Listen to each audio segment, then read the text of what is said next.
the House to order and also to request protocol to invite the excellencies and distinguished guests that are in the foyer to enter the chamber and settle in their seats. Your Excellencies, on behalf of the President of the Pan-African Parliament and the Bureau of the Pan-African Parliament, it is my pleasure to present this morning the order of business for the day. First, we will receive a presentation on the African Union institutional reforms and the envisaged impact on the Union, as well as the Pan-African Parliament. This will be presented by His Excellency Professor Pierre Mokoko, who is the head of the African Union Reform Unit. He will be joining this meeting virtually. And I ask at this point that the IT unit connects His Excellency to this meeting.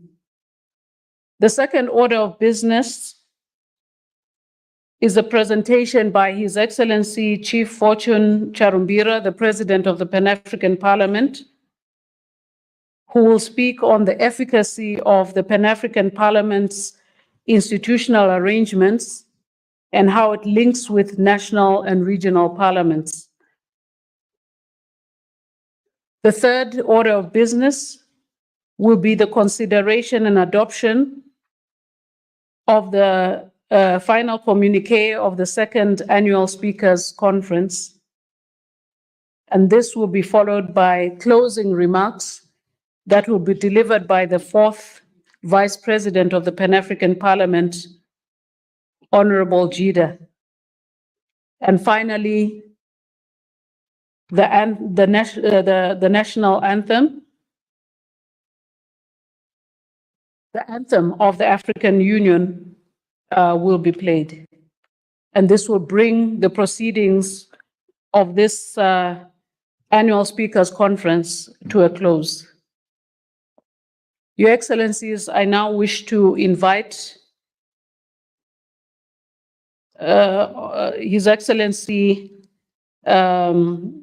Chief Fortune Charumbira, President of the Pan-African Parliament, to just make a few remarks, and then to invite Professor Pierre Mokoko to take the floor. Yes, Okay. With the permission of the Chairperson of the Pan-African Parliament, I wish to invite Professor Pierre Mokoko, the head of the African Union Reform Unit, to make his presentation. Thank you.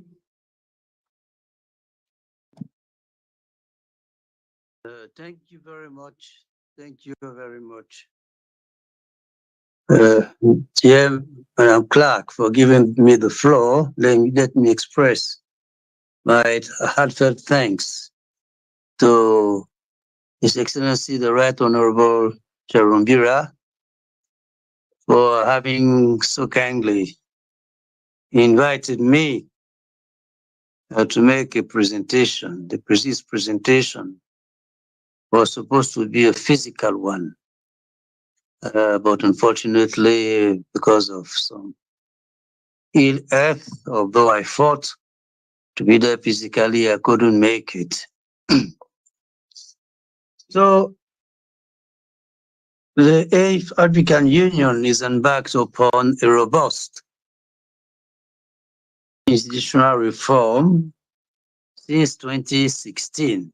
As you know, it was during the summit held in July 2016 in Kigali, Rwanda, that in view of the catastrophic financial situation of the Union that was near to bankruptcy, that on the one hand, heads of state and government decided to revamp the finances of the union, and on the other hand, to embark on, upon a robust review of all the institutions of the union, but the Assembly of Heads of State and the Executive Council.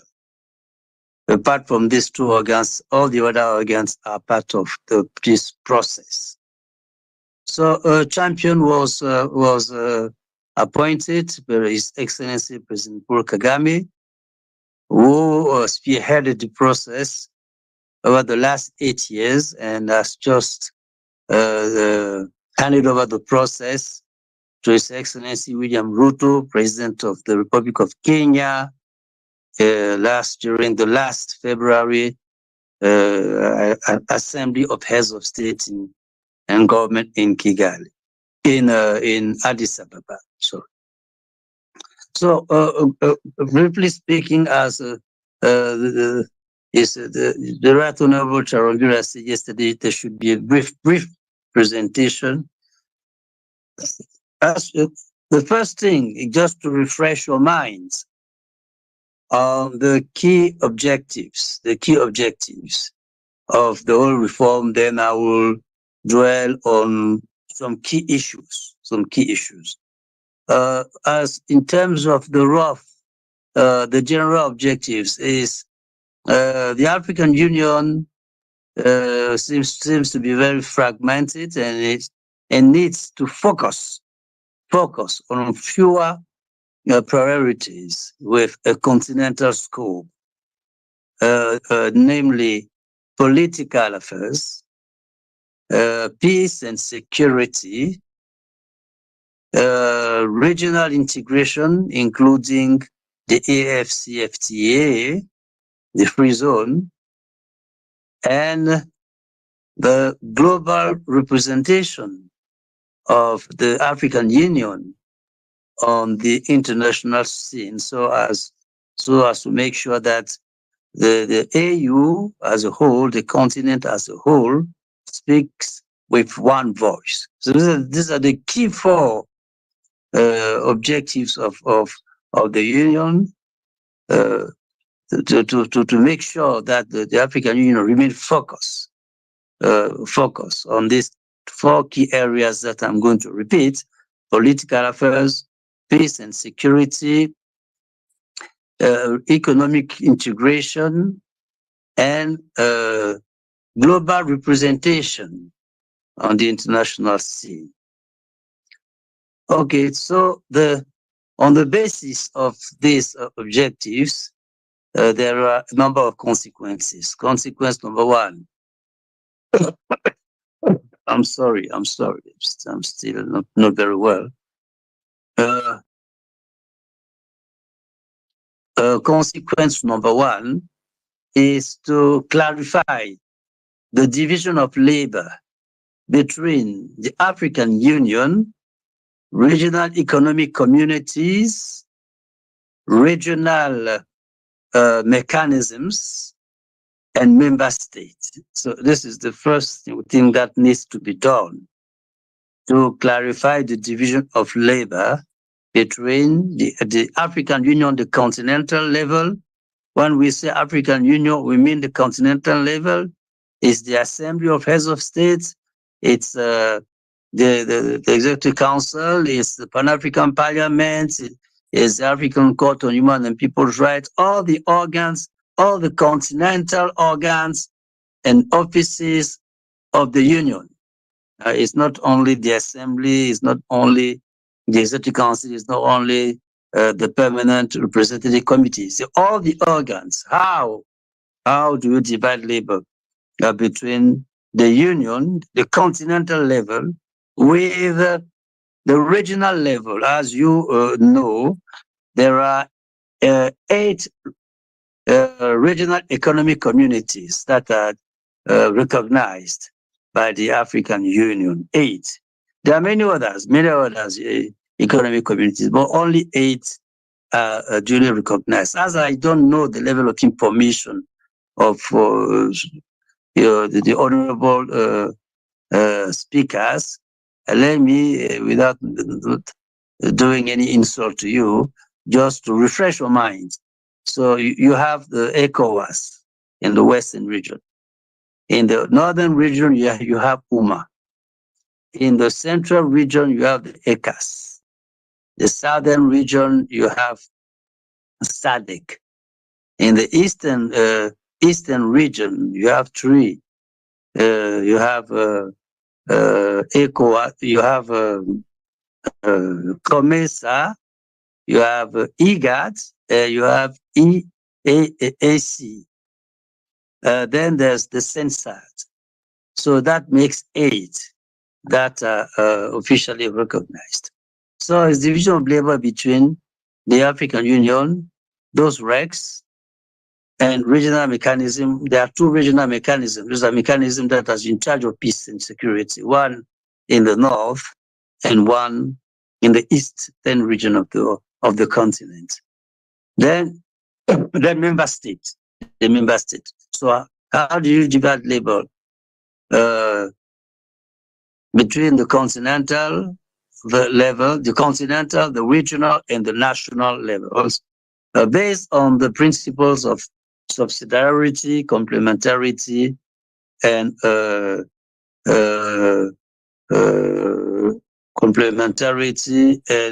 equitable participation. So this is one of the first, one of the huge file that has been treated. It has been processed by the African Union currently. Then the other aspect is the restructuring, of all the organs of the Union, all the organs in the Union, but the Assembly and the Executive Council, what we call the policy, the policy organs are not part of the process. So for that, I will dwell a bit on that because that's why PAC falls in terms of the restructuring of the organs. Then you have some other issues that I'll dwell how to involve the private sector, how to involve the citizens to better connect to citizens through the participation of the private sector, and how to make sure, lastly but not the least, that decisions made by heads of state and government are duly implemented. And now, how do we make sure that for this time, the process will go till the end, because it is not the first attempt at reforming the African Union since its creation in 2000. There have been some attempts, but that did not succeed. So let me start by this one, by the mechanism, how this process is organized.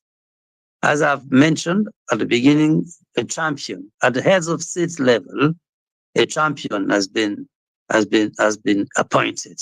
President Kagame, now President William Ruto.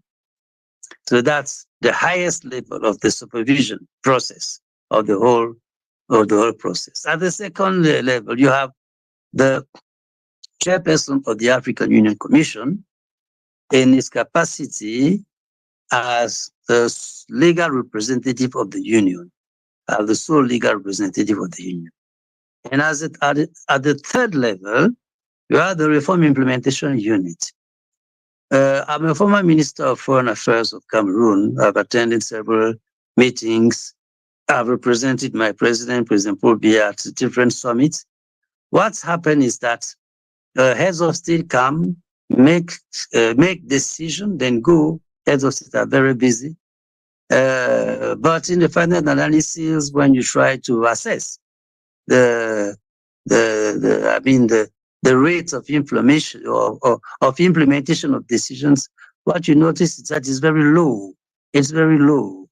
Assembly decision made by heads of states, it's about, in terms of execution rate, around 9 to 10% of decisions. So it means that there are hundreds of decisions that are made that are not implemented. Same thing at the level of the executive council, the same thing. So the idea was the following, at least for this time, for the decision on the reform, to make sure that this decision, all the 21 decisions of this decision, at least are duly implemented. That's why this reform implementation unit was put in place. The word unit can let's say is a bit confused. Can create some confusion. It's not unit as a unit of the AUC. It's just an organ made of very high level personalities. So what is the key role? What is the envisaged impact? The envisaged impact is simply to make the union more performant. That's the envisaged. So how to get there? Let me start with this closer collaboration between the African Union and regional economic communities, member states.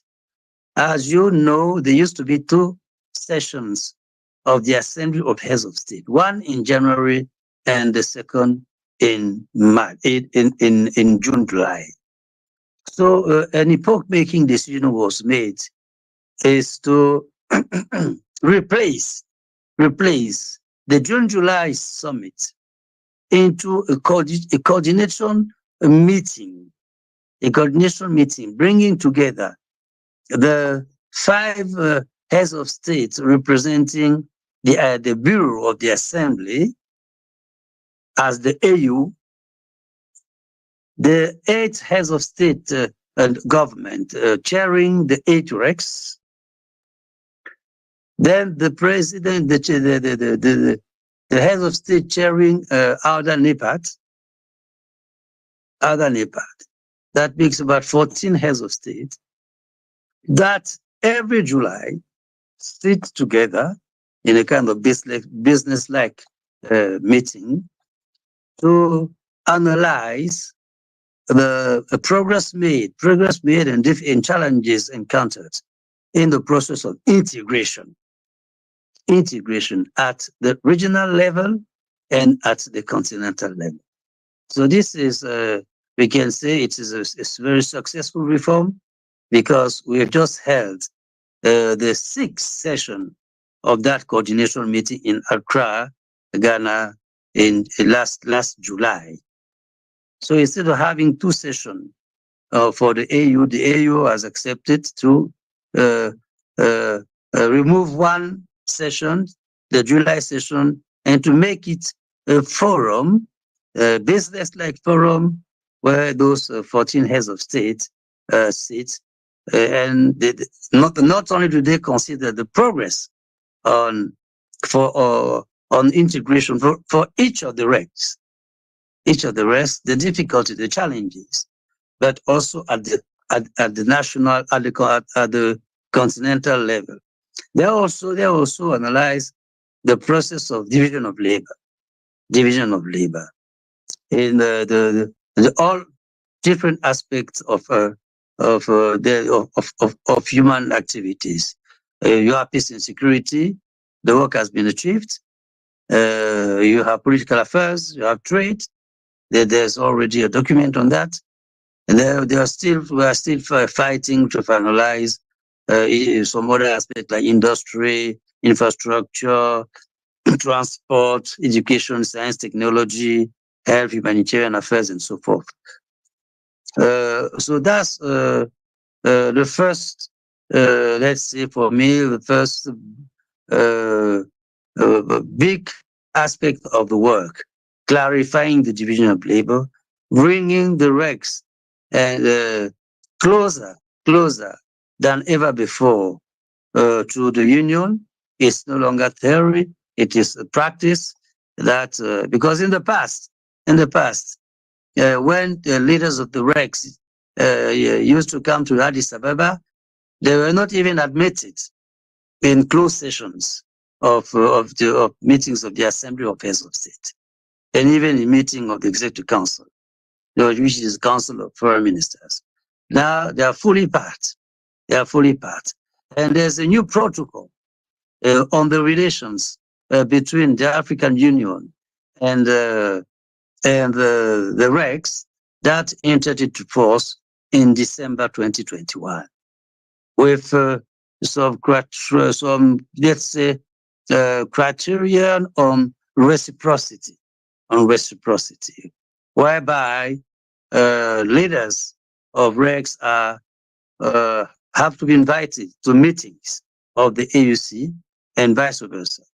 The leaders of the AU, sorry, and also have to attend meetings of REX for a very closer situation. So let's move to the organs. The organs.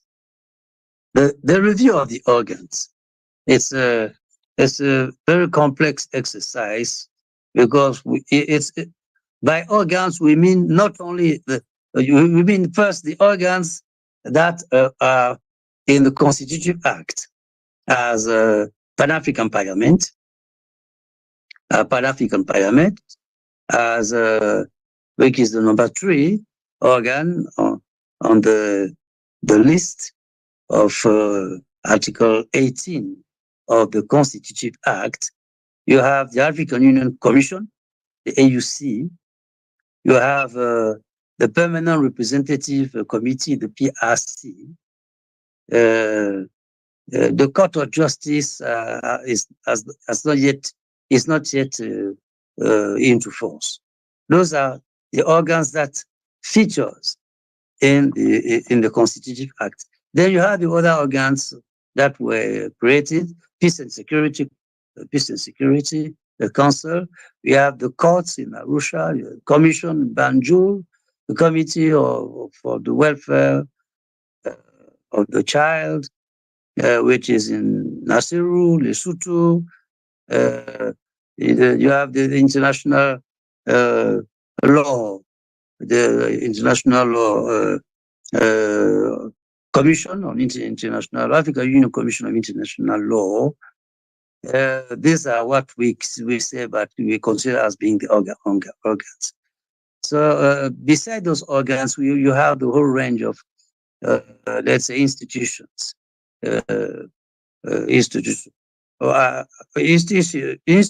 that are autonomous. So from a legal point of view, you might consider them as organ. And for those who are familiar with the UN, the organ means something different. Means the organ is institution is higher than organ. But for the African Union, it's the reverse. From a legal point of view, you start with organ, move to institution, and to technical agencies and then offices. So here, some success stories. Those where we as a representative of the reform unit under the supervision of the chairperson of the AUC, Excellency Musa Faki Mahamat, we have, at least at the structural level, we have restructured. Anyway, we have proposed, we are not one restructuring. We are the one working on the technical files, but it's member state through the PRC, Executive Council, and the Assembly that makes decisions. So decisions has already been made concerning the African Union Commission, the AUC, at headquarters level. Then you have Adani Party. As you remember, there was no such thing as Adani Party. There was just NEPAT, as you know. Then in the process of the reform, it appeared that it was necessary for this continent to have an organ dedicated to development. So it was called African Union Development Agency. Well, as NEPAD was and well-known acronym, Heads of State decided to keep it. So it's African Union Development Agency slash NEPAD, which has been fully restructured, even we restructured it twice. So for the work is done. But the APRM too has been restructured, and the good news is that although membership is not all the members states, in those days were 37 out of 55, the budget of APRM is now covered by the budget of the union. Then we have some new organs, Africa CDC, whom I think all of you are familiar with, which has been now transformed into a fully autonomous organ, Africa CDC. From the very small directorate that used to be before the COVID phase. During the COVID phase, the importance, the key role, the strategic role played by that directorate has brought heads of state to upgrade it into a full-fledged institution compared to even to an organ. Then we also have talking of things that are done, not things that are going to be done, things that are already been finalized and that are operationalized. Then you also have the secretariat of the AFCFTA, this free-trade zone, where we have it also, which is fully operationalized. So then we still have out of the around 60 organs, 60, 42 have been totally analyzed. They are as follows. You have, sorry, some external, I told you a while ago that the African Union Commission at headquarters level has been totally restructured. As you know, the African Union Commission was made up of 10 members, 2 per region, one chair, one deputy chair, and 8 commissioners. So because member state, the assembly decision, I even forgot to give you the decision, is decision 635 on institutional reform, decision 635 on institutional reform, which is the key decisions that is leading all the process. This decision, I'm sorry, this decision says that the AUC, on top of the AUC, you also have external services that are under the coordination of the AUC, among which are 7 representational offices. By representational offices, we mean like embassy. You have New York, you have Washington, you have Beijing, you have Lilongwe, you have Cairo, you have Brussels, you have Geneva. Yes, that's 7. That have already been fully analyzed, fully analyzed. Then you also have liaison offices. Liaison offices are offices that were created by, are set up by the Peace and Security Council when needs be, when need arises, when there's a crisis somewhere, where the crisis tends to last. There's an office that is set up by decision made by the Peace and Security Council. So there are about 16 of them. 13 have already been totally analyzed. They still remain between 3 to 4. Then you have the bulk are technical agencies. Technical agencies or specialized technical agencies and technical offices. Those are the agencies and offices that are under the different departments of the AUC. The AUC was brought from 10 to 8, from 10 to 8. Now, the 10 members, 8 members, 1 chair, 1 deputy chair, and 6 commissioners, contrarily to before the process. So each of the 6 portfolio directorate that fall under the commissioner. There are a number of agencies that are all over the continent that are in charge of some more specific issues. There are about 40 of them. We've done with 25. We still have to finalize for 15. So this is where we are with the organs. 43 are already at the level of the PRC, Permanent Representative Process. Before dwelling on PAP, now let me just give you a kind of historical background. At the beginning of this process, at the beginning of the process, and based on past experience, I told you that there were some attempts to reforming the union that were not successful. One of the reasons was about the process. So, because in those days the process was what is called a due process today. It means that you have to go through the PRC, then to the Executive Council, then to the Assembly.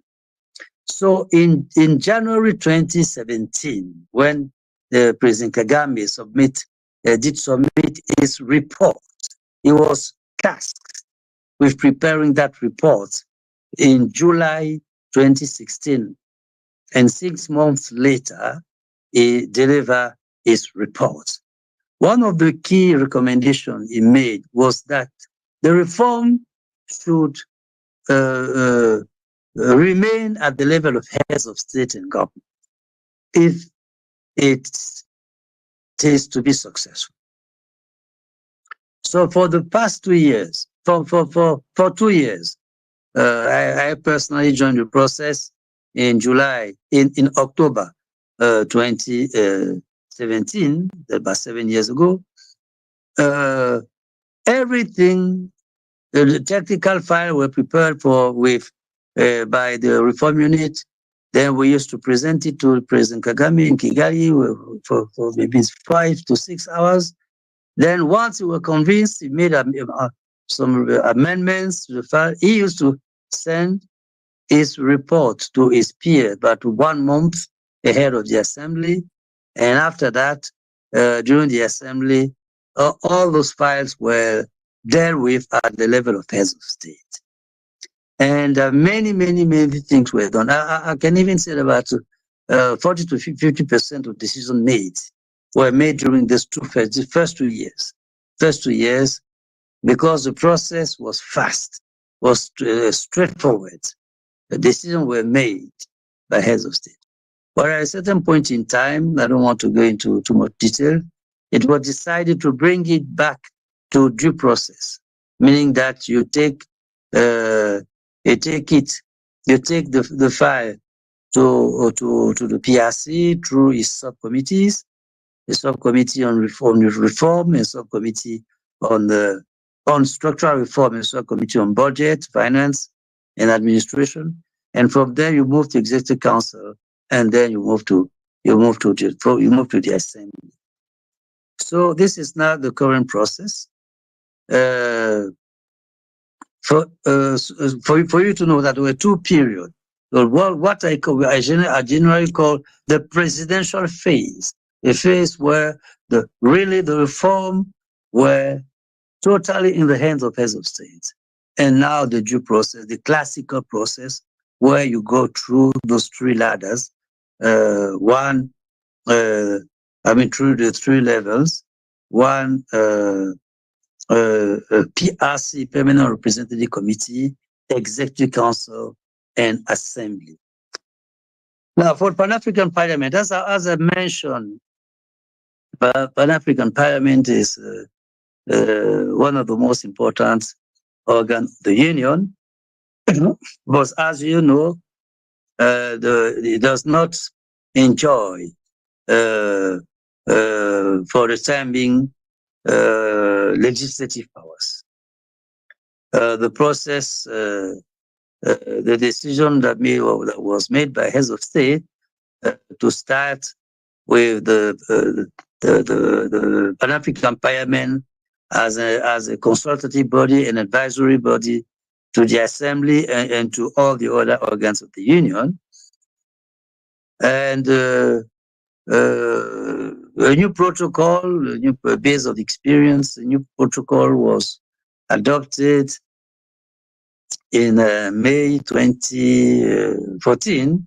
Malabo, it's called the Malabo Protocol, to, let's say, strengthen the powers of PAP.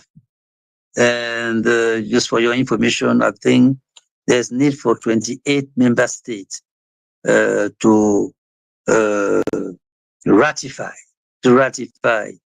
it for it to go into force. And I'm taking this opportunity to sensitize, because your speakers, the big bosses and the different member states, maybe to make sure that because we only have I think 16, yes, 16 member states that have ratified, the last being Kenya to have ratified the protocol. So we still need 12 member states to ratify. If those 12 member states do ratify, there will be a qualitative improvement in the powers of the Pan-African Parliament. Okay, so in the meantime, the reform is purely administrative, the functioning of the administration, because there's a protocol. You cannot reform PAP without taking into consideration the existence of that strong legal instrument which is a protocol. And to amend the protocol, you know, the whole process. So the reform now aims at strengthening strengthening the administration of PAP, and also very slightly clarifying the relationship between the leadership of PAP and the office of the clerk. There have been some heated debates, but I think things are cooler now, and it's always good to reform in a cool atmosphere instead of a tense atmosphere. So some proposals were made to rationalize a few offices, and what is mentioned is that there are lack of staff. There's not enough staff for such a huge institution. Yeah, you have some budgetary issues that have been raised by His Excellency the Right Honorable Sharon Bira and his predecessors, all of them. So what I might say is that PAP still remains. And the good news is that I can say it on behalf of my new boss, high boss, because I have two bosses. I have the champion who used to represent Kagame, who is now President Ruto, and I have my immediate boss, who is His Excellency Musa Faki Mahamat, in his capacity as the chairperson of the African Union Commission. They are of the view that there should be, let's say, I don't know how to say in English, in French, c'est rééquilibrage. Il faut un rééquilibrage des pouvoirs. Un rééquilibrage des pouvoirs. It's not balancing. It's not. But the idea is that of course, it is not a national, we don't have a national government. We don't have a national structure where we have a government, then we have parliament, and then we have the judiciary. Yes, executive, legislative, and judicial powers. But at least the idea is there. The idea is there. But for the time being, all the powers are in the hands of the assembly in the final analysis. And so the champion, the current champion, same thing with President Kagame. But President Ruto is really, really, really committed to mobilize and sensitize his peers to make sure that, number one, the Malabo Protocol is duly ratified. We still need 12, please, so that it goes into force. It will improve. It will not solve all the pending issues, but it will improve. And the second is to go further, to go further. So this is the few things maybe you will have questions on the reform of the PAP. So the document is also at the level of the PRC. We shall resume the processing of all those organs in October, November. So I've mentioned other issues. There's one key other issue that's already been processed is the Peace and Security Council. The Peace and Security Council, the African Human Court, the African Court on Human and People's Rights, the African Commission on Human and People's Rights, the Committee of the Experts for the Welfare of the child. All these organs are already analyzed on the table of the Permanent Representative Committee. So I'm not telling you that we're going to do that next year, in 2 years. The work has been done. We hired a consultant. We worked with several stakeholders, including for PAP, all the stakeholders within PAP, of course. So now the discussion will be at the level of the PRC. Generally, when such discussions take place, the key presenter is my humble self. I make the presentation on the key findings and key recommendations. Then the floor is given to the representative of that organ, in this case of PAP, giving also his feelings on the recommendations, on the findings. After having listened to the head of the reform unit and to the representative of the organ under review, then there's an open debate within member states, because they are the one making decisions. Of course, there's interactions during the process. Q&A, the question can be asked to the reform unit, or to the organ itself, or to the office itself, and then finally they are the one to make decisions. So just before wrapping up, let me complete my presentation by the issue of participation of the private sector. It has been a successful experience. We have Commissioner Muchanga in charge of the economy, development, trade, industry, mining, who's doing a wonderful job.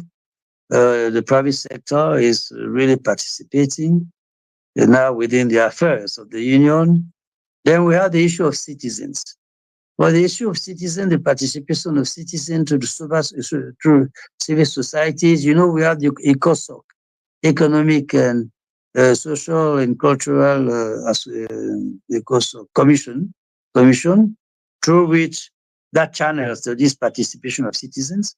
But above the ECOSOC, now the AU tries really to connect directly to national citizens. On this particular issue, you have the issue of the African Union passport.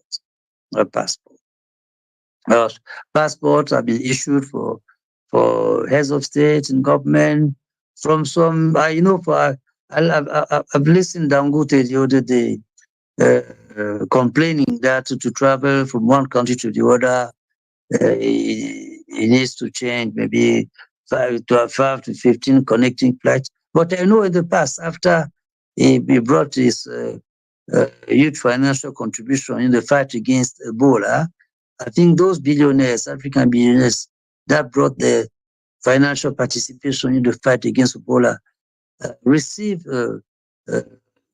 as a token of recognition the African Union passport. So this issue is still there of the African Union passport at the level of all the high-ranking. I mean, everybody, Honorable Charumimba, myself, the chairperson, AUC, all of us, we have the passport. We have the passport of us. Parliamentarians, everybody, we have the passport, AUC passport, African passport.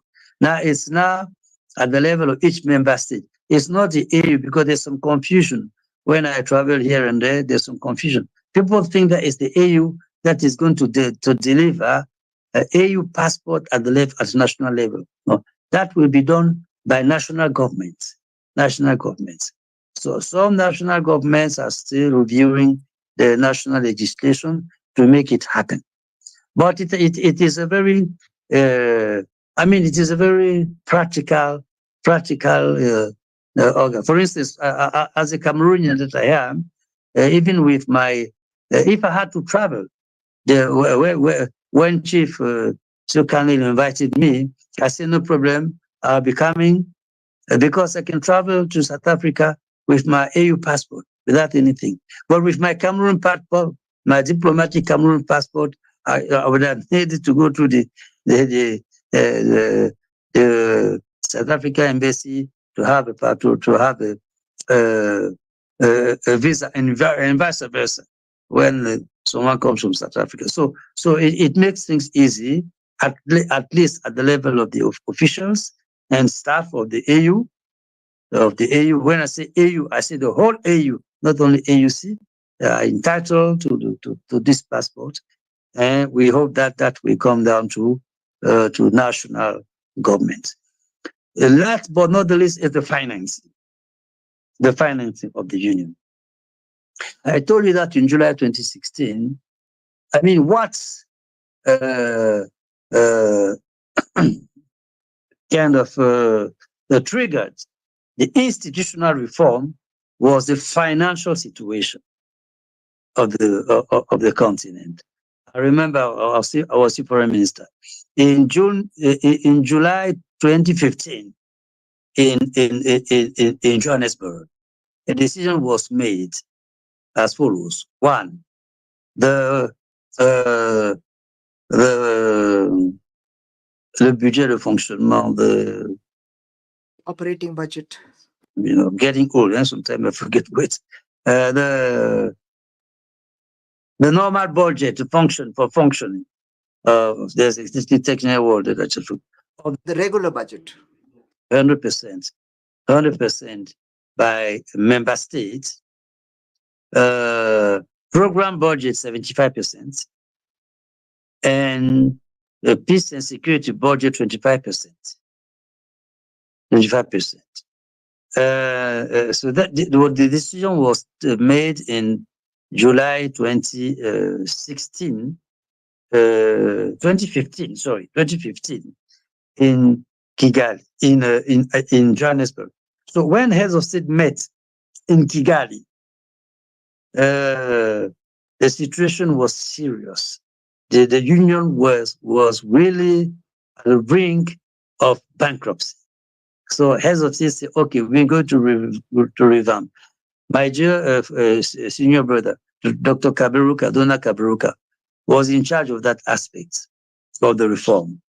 So before that, there was some attempts as finding alternative sources of financing of the union, by a panel led by the former president of Nigeria, President Olusegun Obasanjo. So finally, there's one of the ideas that were picked by Dr. Kaberuka was a 0.2%. A 0.2% levy on eligible imports. Each member state was supposed to retain that 0.2% levy on eligible imports. By eligible import, we mean not all imports, but a series of imports that does not touch vital aspects of the life of the nation.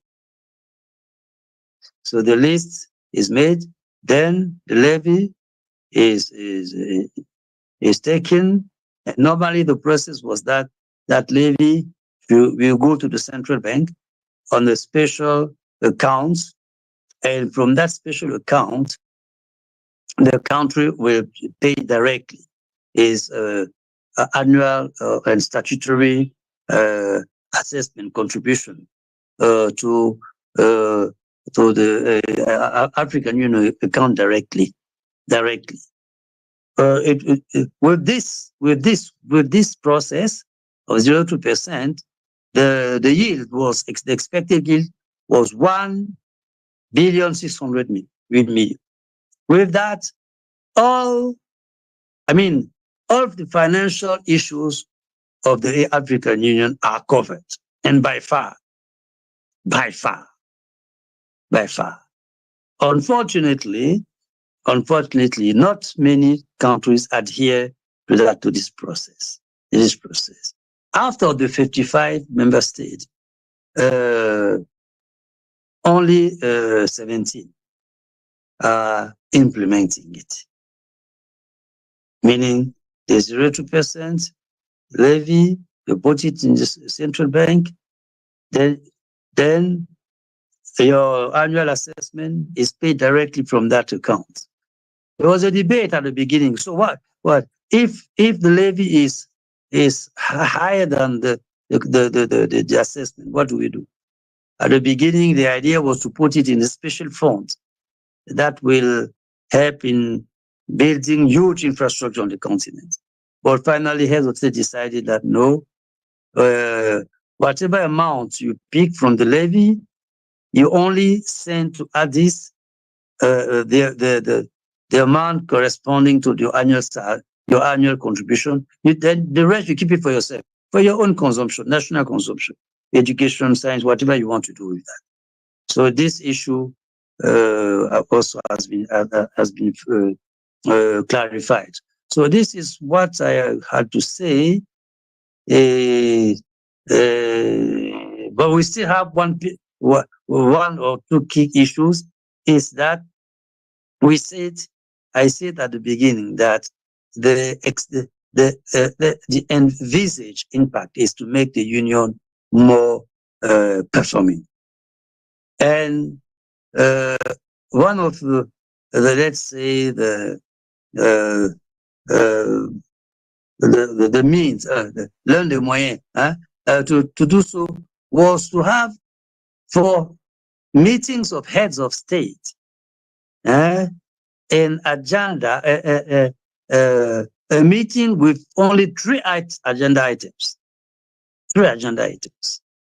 So as to make sure that heads of state are very busy. When they come to Addis, they can focus on three key issues. But unfortunately, the last meeting, the assembly, over 40 items of the agenda. So that when heads of state get to Addis, they don't have time to go through all those reports. Generally, they stay the first day, the second day they leave.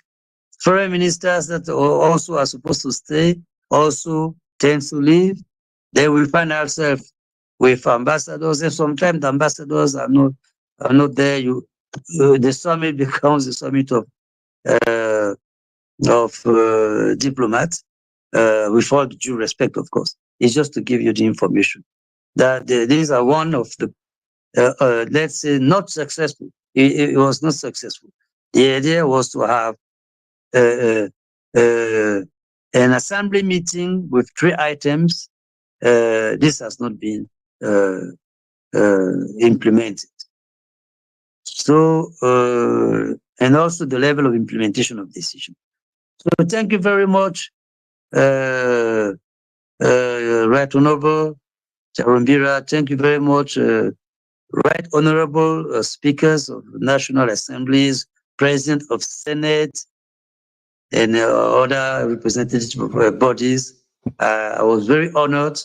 I'm sorry that I couldn't travel because of some ill health conditions, but I'm very thankful to the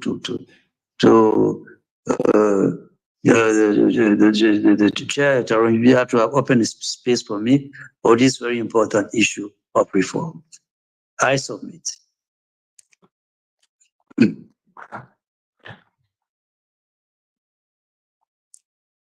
Merci.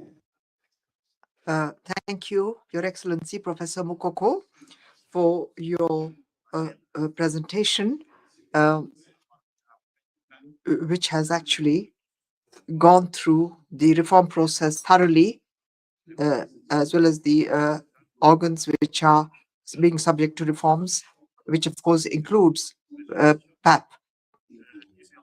We have a presentation which will be made on the efficiency of Pan-African Parliament institutional arrangements and how it links with national and regional parliaments, a presentation which will be done by the President of the Pan-African Parliament himself. And given the similarities and the complementarities between this presentation and the one we've just heard from Professor Mukoko, the President has proposed to make both the presentations together so that participants can have a comprehensive view of the situation of the Pan-African Parliament in the context of reform, so that you can ask joint questions on both the presentations. The proposal is to have both the presentations before we engage in a debate. So if you all agree, I'd like to respectfully invite the President of the Pan-African Parliament, the Honorable Chief Charumbira, to come forward. Thank you.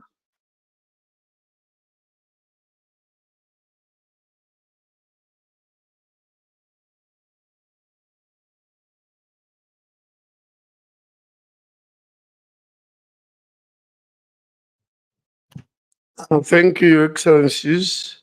Thank you, Professor Mukogo, the reform expert of the AU. And I want to say you've done very good work over the past few years in trying to reform this giant on the continent, which is an elephant of the continent.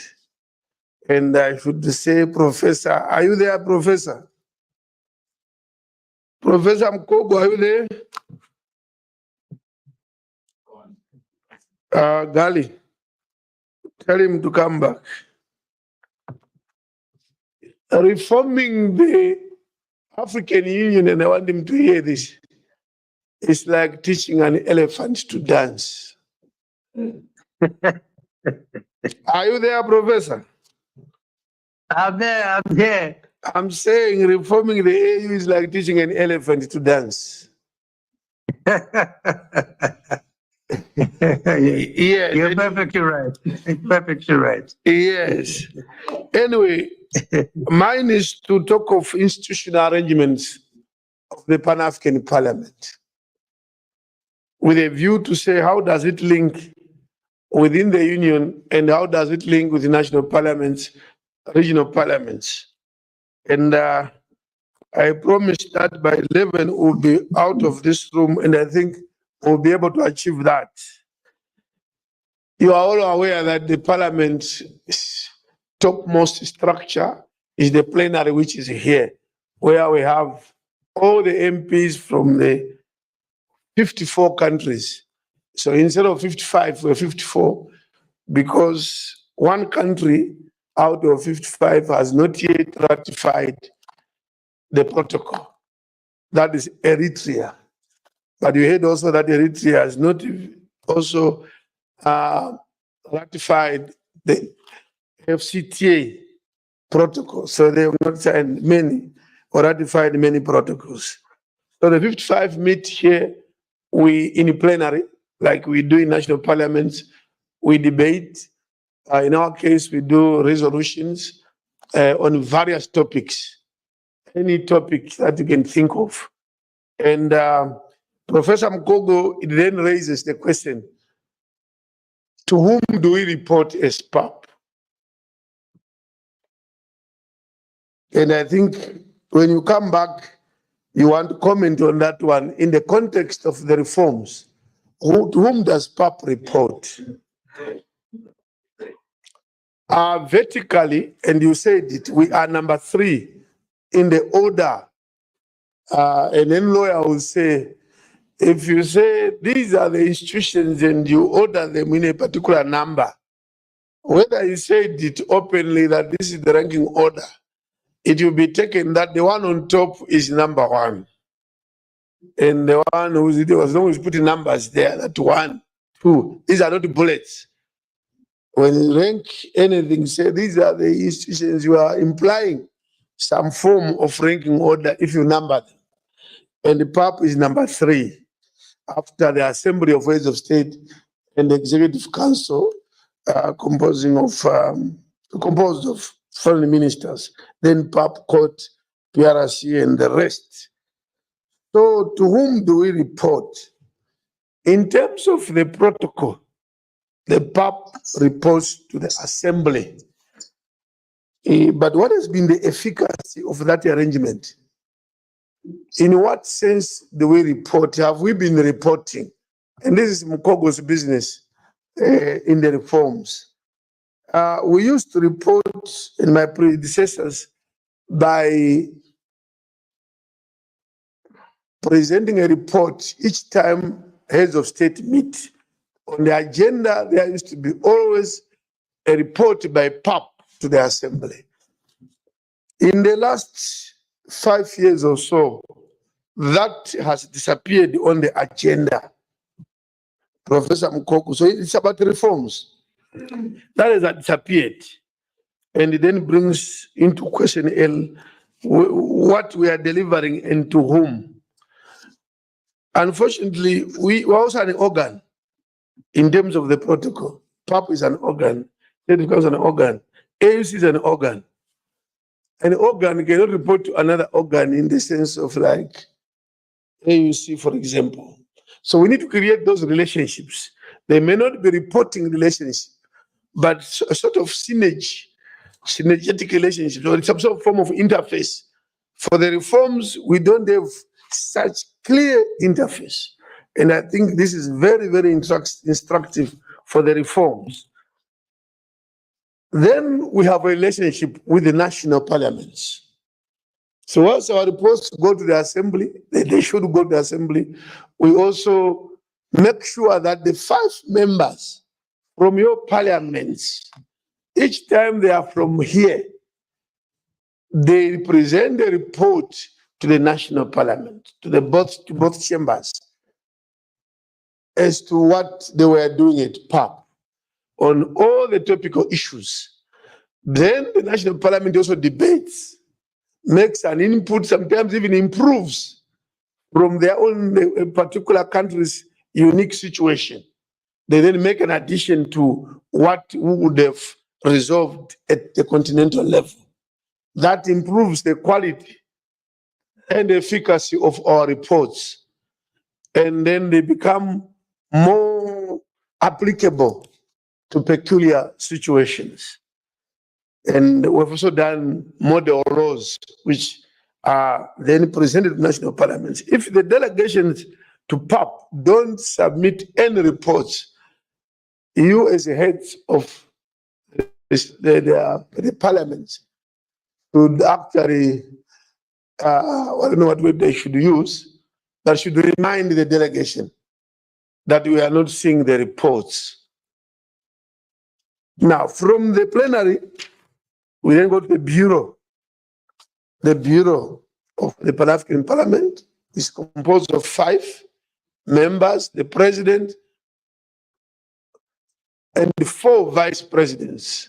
So each region is represented in the Bureau, either by being president, like Southern Africa now, or by being vice presidents.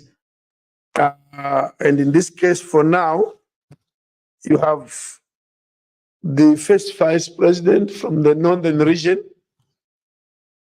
Fortunately, I don't know whether I should say fortunately or unfortunately, the vice president has been appointed minister in her country, Mauritania.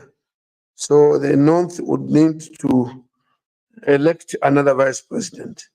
Then we have the second vice president from Ethiopia, which is the Eastern region. That's Dr. Gayo. Then we have the third vice president representing the Western region, Honorable Lucia Dos Passos, who is seated here. The fourth vice president from the Central region, Honorable Jida Mahmoud. What determines whether one is a first or a second or third vice president? It is the rotation order which was brought into practice in 2022. The rotation, that's the rotation order. So it's a first, that doesn't really mean in terms of whether there's nothing about the rotation order that when PAP started, the Eastern region took presidency first. So then we went to Central, we went to West, and then North and South. So then West, South, and North. But that was disrupted along the way. And we had to reorder everything. And in the reordering, because now we said after Southern Africa, which is holding presidency now, the next president will be from the North. And that's why we call the first vice president from the North. The North is the first vice president. And second means after the North will go to East Africa in terms of rotation, and then we'll go to West Africa, and then to Central Africa in terms of the rotation order.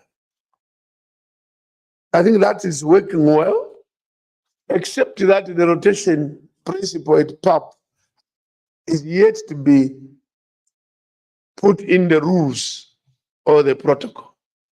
And this has been one of some of the fights in this parliament, but there's been a decision by what we call the policy organs, meaning the Executive Council and the Assembly, that PAP shall follow rotation. Nothing short of that. And we are making efforts to have that in the rules. We have regional caucuses. For each region, 5 regional caucuses chaired by chairpersons and the bureaus. And those are obvious. And then we have the women's caucus and the youth caucus at the Pan-African parliaments. Mr. Mkogo, on the reforms, I think for the speakers to assist us also and assist through their foreign ministers and ambassadors. We have a number of issues, and one was brought out yesterday by the Speaker of Gambia, the Right Honorable Jatta, that the AU should give the Parliament its proper space within the architecture of governance of the Union. We should accept that we have a Parliament, give its proper role so that it can function as a Parliament. Currently, we have an oversight role, which is obvious. There's nothing that inhibits us from doing oversight. But in most cases, when you summon commissioners, and these commissioners represent what I may call like ministries, agriculture, economic, industry, they are like ministries in the setup of a government. They rarely come. They come as and when they want. I think more than 50% of the times they don't come to PAP. We do not have those powers that exist in national parliaments where we force them, summon them, subpoena them. No. And the reforms Professor Mkoko should address those issues. Our usual representation role, yes, we represent through national parliaments. We undertake public hearings. We undertake fact-finding missions on the continent. Unfortunately, these currently are on zero funding. We make model laws, and we have made several. The budget of the AU, in terms of the protocol, PAP should debate the budget of the AU. But it has never happened. The AU is reluctant, for whatever reason, to bring the budget for debate by Parliament. We'll see how things will go, but the reforms should address this. And then the relationship between PAP and the other organs of the AU. Again, these are reform issues. The relationships are not clear. The AUC, for example, has undermined the independence of a parliament. There are certain features of a parliament that are only unique to a parliament. We are not a ministry, like in a government architecture. But currently, we are taken like a ministry where AUC, which I may, is more like the public service of in a particular government. The AUC is like the Public Service Commission. The AUC will make orders, directives to this parliament as they like anytime. And for now, they like control everything. Like they are also the administration of their parliament. And Professor Mkoko, that cannot be acceptable in a government or state architecture model. Yes, there are areas that are like common financial rules and regulations within the union. That's acceptable. The financial rules and regulations is fine. We should also be bound by them. Staff rules and regulations, again, that's very debatable, because in most parliaments across the world, parliaments have staff rules and regulations specific to a parliament. The speaker and the secretariat run the parliament with those rules.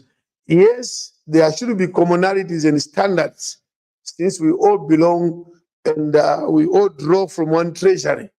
But there should be certain unique characteristics that define a parliament. But currently, we are just like in a government, any other ministry, and run by public service. And that needs to be addressed, those poor issues. And of course, the PRRC, Permanent Representative Council, that's your ambassadors in Addis, they also want to run everything, including the AUC itself, and there's a conflict with the AUC, that's the African Union Commission and the Parliament.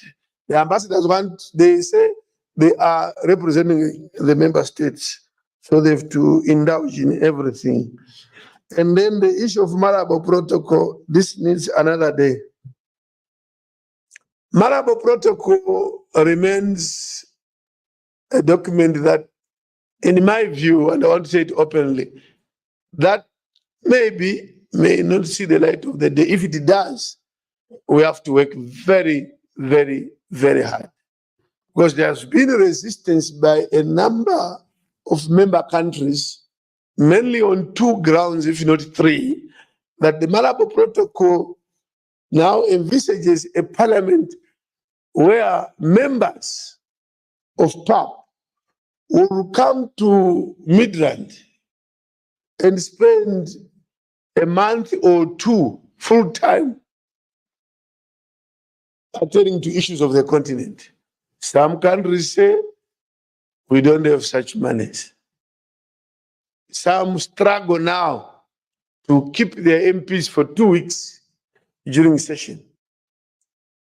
I'm not going into detail, but that is true. So some say if it now becomes 2 months, no, it will be too expensive.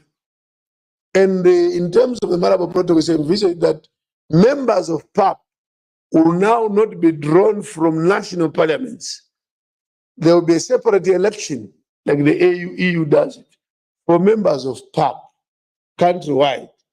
That election for 5 people, or 2 or 3, whatever the number. And some countries think, one, they have to amend the constitution. Then these people will no longer be members of parliament. So to whom will they account? They will no longer go to your parliaments to give reports. To whom will they report? And that becomes a big challenge. Let me move quickly and conclude by saying we also need to link up with regional parliaments. And I think one of the resolutions here or next time is, how do we create the proper linkages institutionally between PAP, national parliaments, and the regional parliaments? There should be one forum for parliaments on the continent, whether regional or national, where we share the way we should be doing things and how we see things and what should be done. Currently, we still operate, okay, at least for PAP and national parliaments, we are drawn from national parliaments.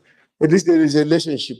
But that could be strengthened further, so that even as we go to the IPU, for example, there's times when we should go with issues of parliaments from Africa, from the regions, right? So that when we're at IPU, we should not be like some new outfit which does not relate to the national stature and the continent itself. I just wanted to provoke debate on the reforms, and let me sit here and go back and wait for submissions from yourselves. Thank you.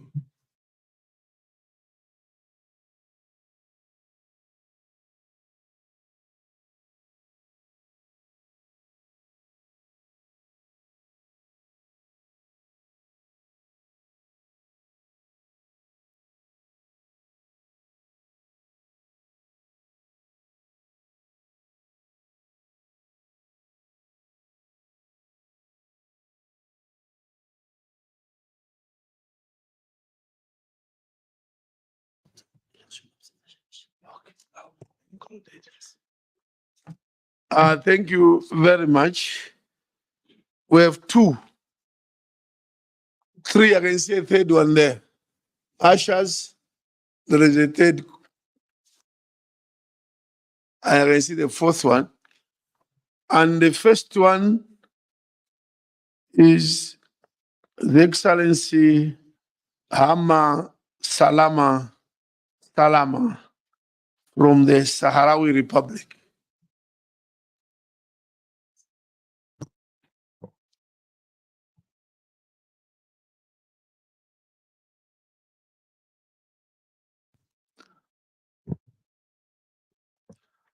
Shukran. Mr. President.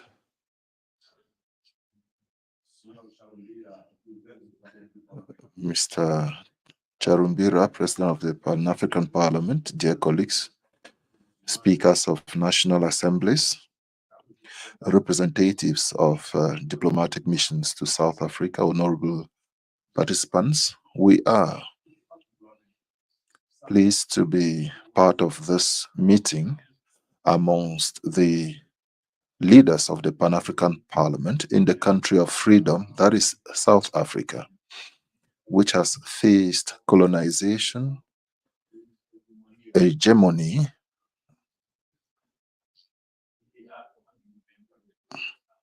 and also lived a lot of struggle.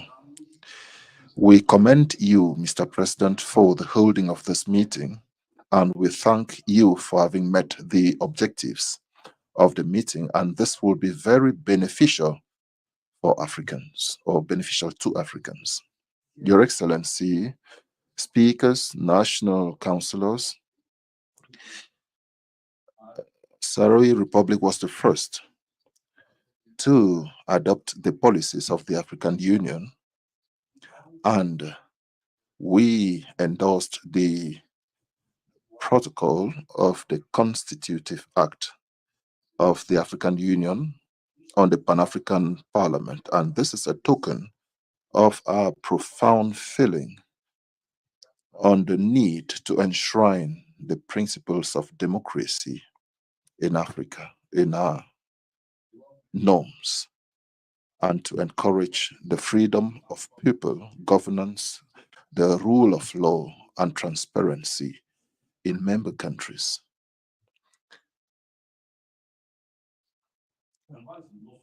Our commitment to be part of all African institutions, from the highest to the lowest, and we commit ourselves to take part in all meetings organized by the African Union and comply with all the statutes of the African Union. From this, we would like to say that this is the policy adopted by our country since its membership in the African Union, and we fully commend this development. We reaffirm our commitment to implement all the resolutions adopted by the African Union. We would respect all the statutes as far as our country is concerned, which is working to eradicate colonization in Africa. Dear, our countries expect from Africans and our leaders the pursuit of this struggle to face colonization and fight against the injustice that our continent is facing since 1975 after the intervention in our country, that the Moroccan occupation is still a real source of injustice to Africans. The Moroccans are violating the Charter of the African Union and violating the sovereignty of the Sahrawi Arab Republic by opening their consulates in countries occupied by the Sahrawi Republic.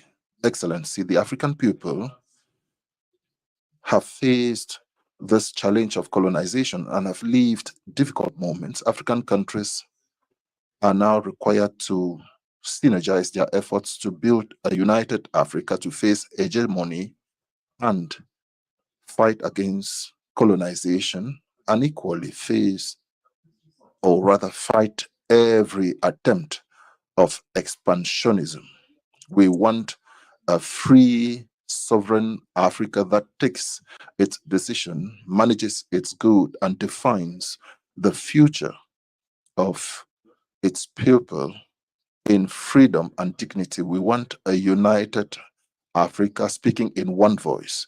Thank you for your kind attention, Mr. President. Thank you. Thank you. Excellency Fabakary Jatta, the Gambia.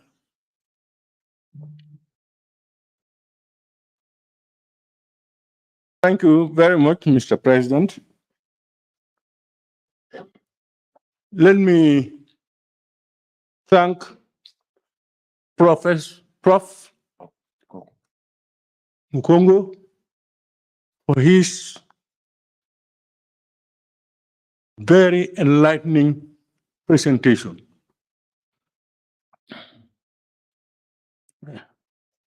But I have some very important questions for Prof, as he is one of the reform leaders of the African Union. bearing in mind the reasons that informed the creation of the Pan-African Parliament. Also noting the critical role parliaments play and the specific nature of parliaments all over the world. The Pan-African Parliament has been in existence for 20 years as an advisory body, a consultative body. We are aware that some of the reasons why the Pan-African Parliament, and of course, the African Court of Justice, were created because of the transformation of the OAU into the AU with a view to ensuring Africa's integration.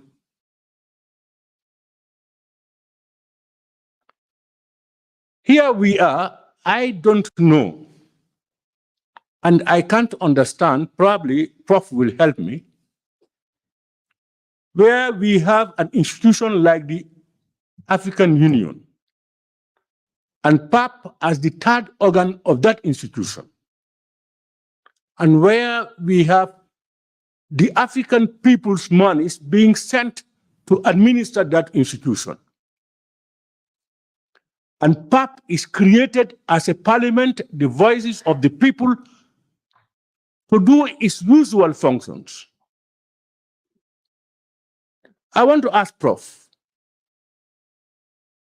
why is it that up to now, the Pan-African Parliament cannot rightfully take its parliamentary role in the Africa governance architecture, bearing in mind all that I had adduced earlier on?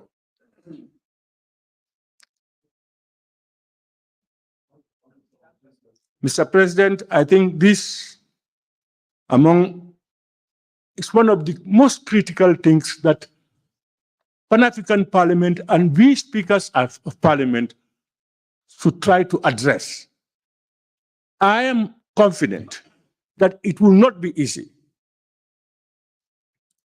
It will not be easy for the AUC to advise the head of states to ensure reforms for PAP to have its effective role. It will not be easy. Legislative oversight, as you rightly said, even the budget of the African Union does not come to PAP.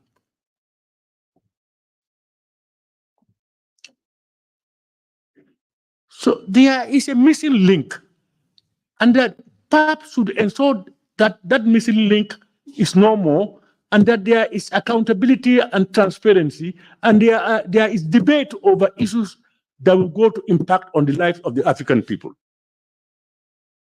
So, Prof, that's my concern. I hope you are online. I don't know how you go to solve this particular problem, because 20 years is definitely too long to have a parliamentary institution just as an advisory body to advise who on what. Thank you very much. Thank you. Next is His Excellency Pandu Skelemani, Speaker Botswana.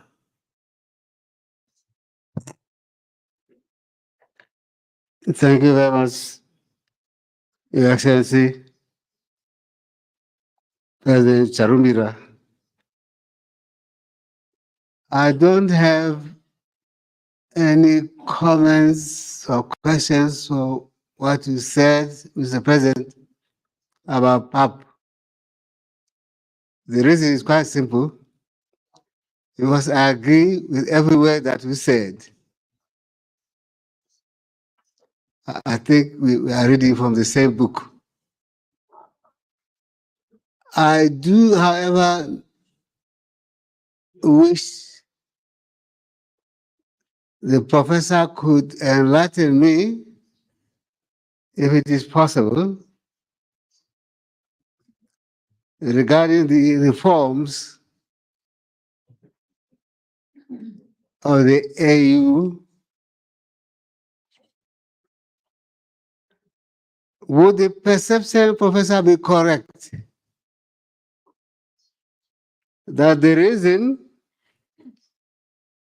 as you said, why the execution of decisions by the heads of state very slow, maybe because the total architecture is not what it ought to be.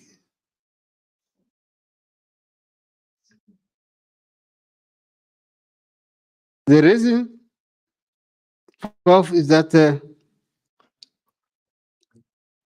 the heads of state meet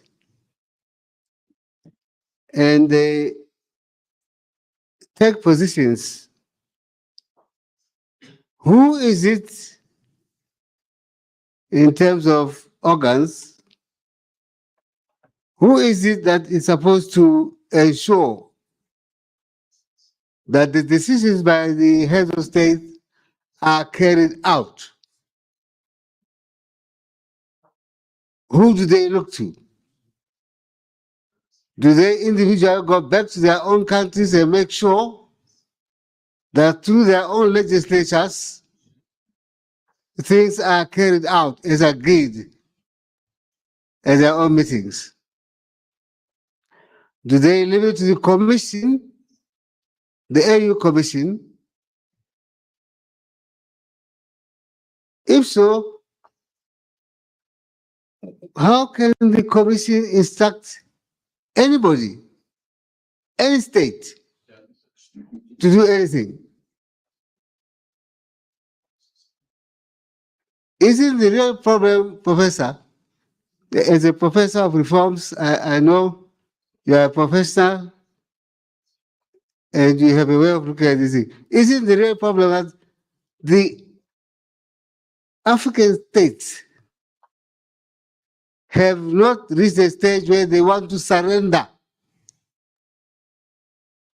part of their power to an organization, to an organ like PAP? They have not reached a stage they want to surrender their sovereignty or part of it. Is that not the problem? Because from where I sit, I think that is the big debate. If the African states were prepared to surrender part of their sovereignty, then we'll be having an architecture of the AU that will work. I've listened to you, very eloquent presentation said that you made. But to me,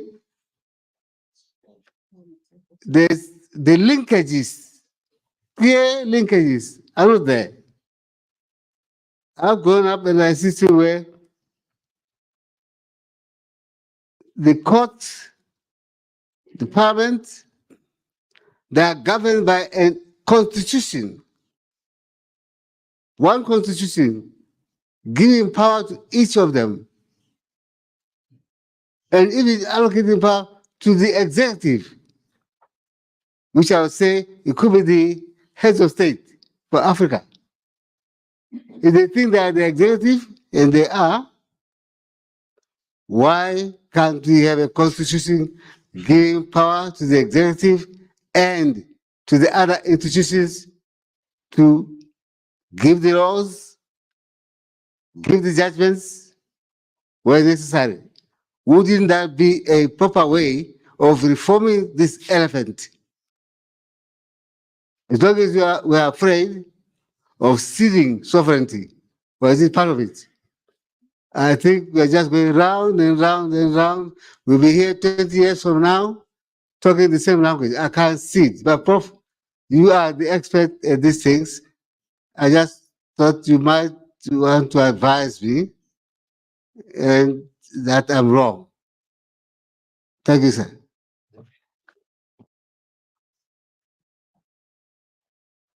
Thank you. Now I give the floor to Excellency Tekamane Lesotho. Thank you very much, Mr. President. I must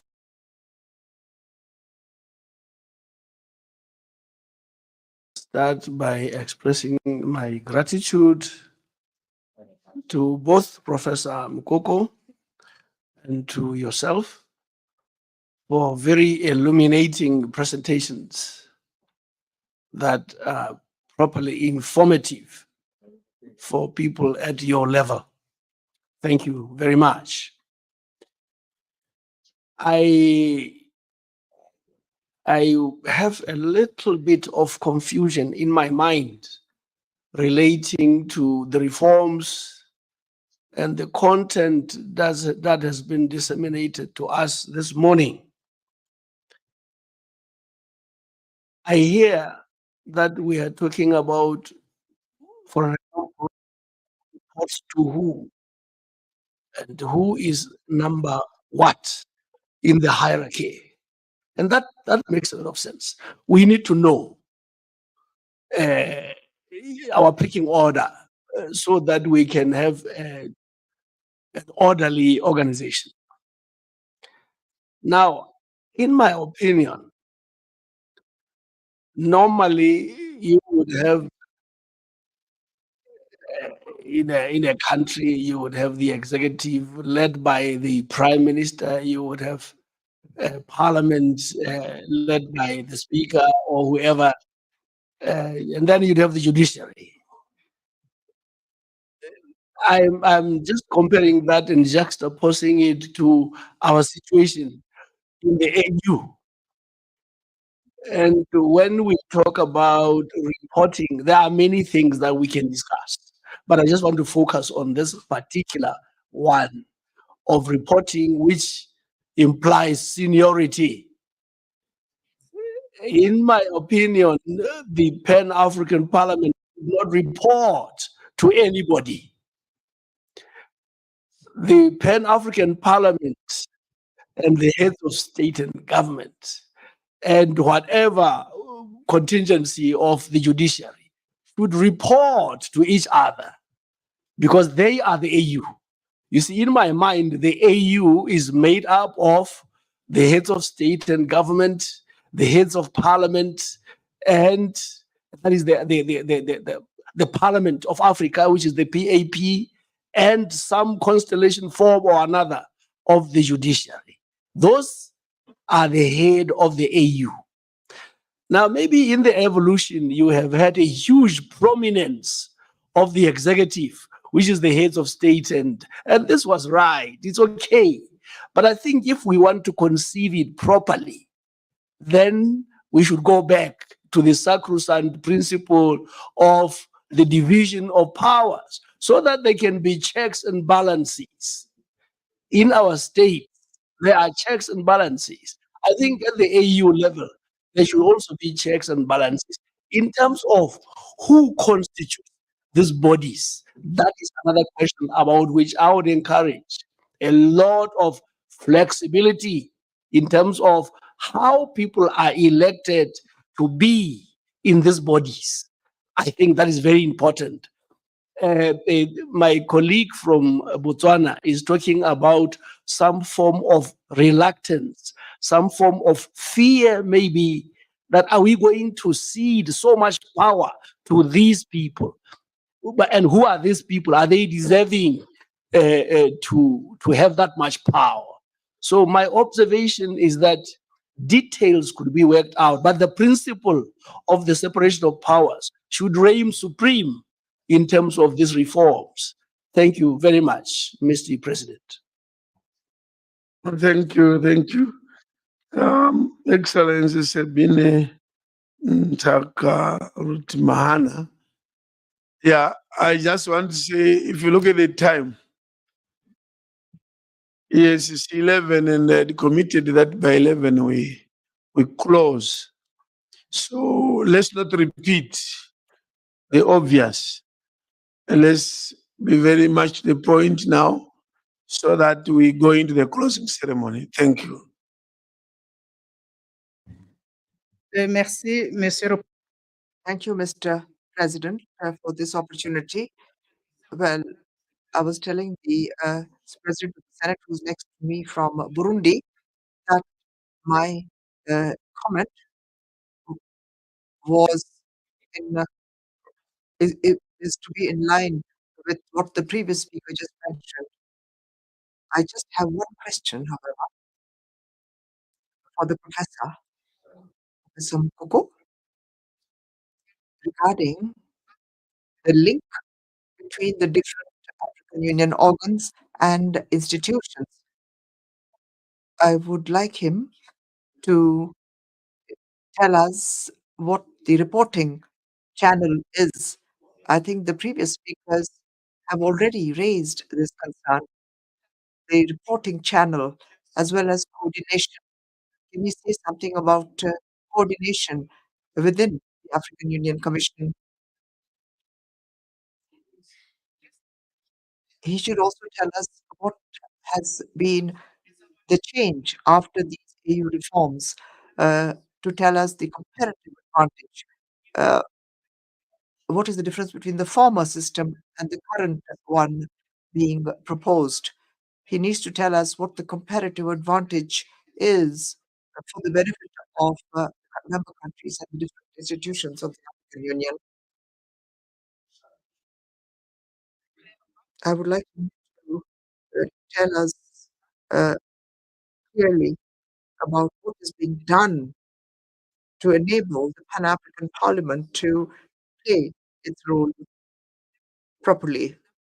So, what is the value added of these reforms? I would like to conclude my comments by talking about the link between the Pan African Parliament and national parliaments. Well, uh, I'd like to know if, institutionally speaking, there's a plan to have a national an annual conference for the PAP president and speakers of national parliaments to take stock of what has been done through the year, so that national and regional parliament speakers can also interact on what is being done by their respective institutions. That would be a good forum to take stock of the work being done by the different parliaments at different levels. Thank you, Mr. President. These were my questions, clarification. Thank you. Thank you. You not take too long. I would ask the following two last submissions to be even very brief. Angola is at the live at the Adaleto Junior. Temos agora. Obrigado. Angola will be desenvolve.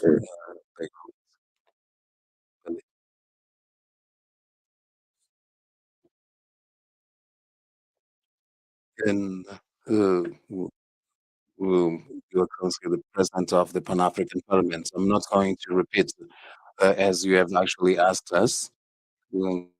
All my predecessors have actually put forth all the challenges that the continent faces, not only to the Pan African Parliament, but the continent as a whole. We, speakers of different parliaments and those who have come before me, have clearly stated that the issue here is the roles, the responsibilities of the heads of state, the executive commission and the courts, the judicial.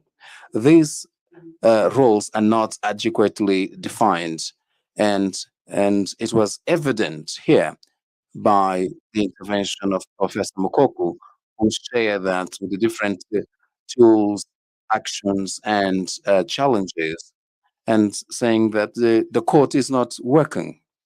The parliament exists, but it is limited in its actions. It's not being allowed to function accordingly. So these elements somehow call our attention because we have here delegations with speakers of different parliaments. It is very, very clear that this is not working. And humbly, if you allow me, one of the most difficult issues is the dialogue with the heads of states. The form of the delegations that are here present could somehow find a way to sensitize all the heads of states for them to share all this idea of management with the parliament, the Pan-African Parliament. They have to actually respond to the African peoples, and all these institutions have to be equal, and they are somehow comparable in terms of power. So the judicial, the legislative power, the executive. So they should complement themselves. But until we attain this position, there are 2 or 3 issues that I'd like to share with you. I would like to appeal to Professor Mokoku, who is in charge of the reform, to activate the African Courts of People's Rights and the Human Rights. There are somehow the interventions of these institutions are somehow left aside, and sometimes we lead different institutions in the continent, but there are a lot of concerns that are not taken care. There are a lot of heads of states that are jailed, ministers that are jailed, people that lose their rights, but nothing is done about that. So the court needs to work. The Pan-African Parliament should not be limited by the higher executive powers. This is exactly what is happening. It's very important to trust the maturity and the capacity to oversight of the parliament, the Pan-African Parliament. Otherwise, we will not have the African economy progressing. All these aspects are interrelated. And Professor Mokoku mentioned that the interconnection of the economic progress and the regional dialogue. And there is quite important to look at different examples that are not good in Africa to be altered, to be changed. We have lots of countries, all the world having conferences with Africa. Italy, Africa, the UK, Africa, China, Africa, America, the United States, Africa. Should it not worry or concern the heads of states? When do we have Ethiopia, the rest of the world? South Africa with the rest of the world? When are we going to do such meetings? We are going after all the other countries that have the minimum of their economy is stable. We should not do that, and this is not good. Because of the resources that we have, we should not do that. How do we do that? It's very important that we diminish the powers that the executives actually have. Most of the time, delegations of the African Union and having observation mission in different elections. And there's a public, for instance, let's say a manifesto, a declaration by the African Union on a certain election without the government or the heads of states somehow. It's quite important that one organ should not suppress or have more power than the other. So it's very important that we have balance, we have equilibrium. So it's very important that we need, as the professor said, we need a very good ambience of dialogue. And finally, is it possible that Professor Mukoku could share what are those countries that practice the 0.2% levy that is sent to the African Union, so that we can actually go back to our countries and sensitize our governments to actually join this group. Thank you very much. And I believe you'll be very short because we've now gone beyond 11. Kenya, Senator Mungatana. Thank you, Mr. President. And I'll be brief. Mr. President, one of the things you talked about, which I hope Professor Mukoko would take as a point of reform, is the micromanagement of the Pan-African Parliament. I was going to suggest very strongly to Professor Mukoko that he writes that the micromanagement of the finances of Pan-African Parliament is actually killing this institution. I am now speaking as a member of the Monetary and Financial Affairs Committee. Mr. Speaker, we were considering the supplementary estimates so that we can finance the rest of the activities of Pan-African Parliament. But we came to learn that we can only vary the budget by a mere 15%. And these are rules which are coming from the AUC. Now, we have many things that we need to do, but we are being told we can only increase by 15%. But the most ridiculous thing is that even if we can raise money from outside, we still do not have power to spend that money unless it is uploaded on the system called AMAT. And that system will reject automatically if it is beyond 15%. So we have projects and programs that we want to execute, but we cannot execute them, or we are having difficulties executing them, even if the money is there and contracts have been signed and the donors have given us money through the European Union. So I wanted Professor Mukoko to see the reality of the fact that the micromanagement is killing this institution. It means that even if all of us are able to find somebody who can raise money, we still cannot spend that money for the benefit of PAP and its programs. So I'm explaining slowly to Professor Mukoko to realize that what reforms he may need to carry to suggest on behalf of this Pan-African Parliament is that let us be given our budget. Once it is identified that this is the amount that we require, let us be given, but we should not be micromanaged because it is killing this institution. Mr. President, I believe that if he can take this has nothing to do with Malabo Protocol. This has nothing to do with legislative power. This is administration, and administrative reforms can be carried out to strengthen this institution without us having to go to Malabo Protocol. Because one of the things that has been preached against strengthening this Pan-African Parliament is a Malabo Protocol. Every time we are told you do not have legislative power. But this is purely administrative. And even the issues previous speakers have spoken here are not to do with legislative. They are to do with oversight. Oversight has not been taken from us.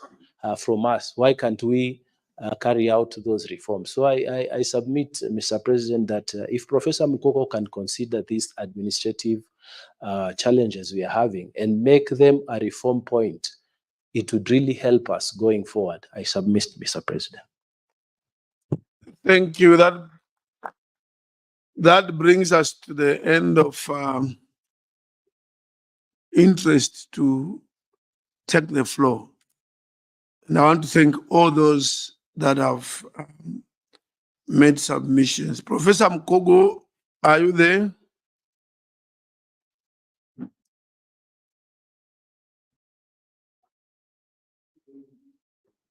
Professor Yes, I'm Mkogo, here. yes, take the floor.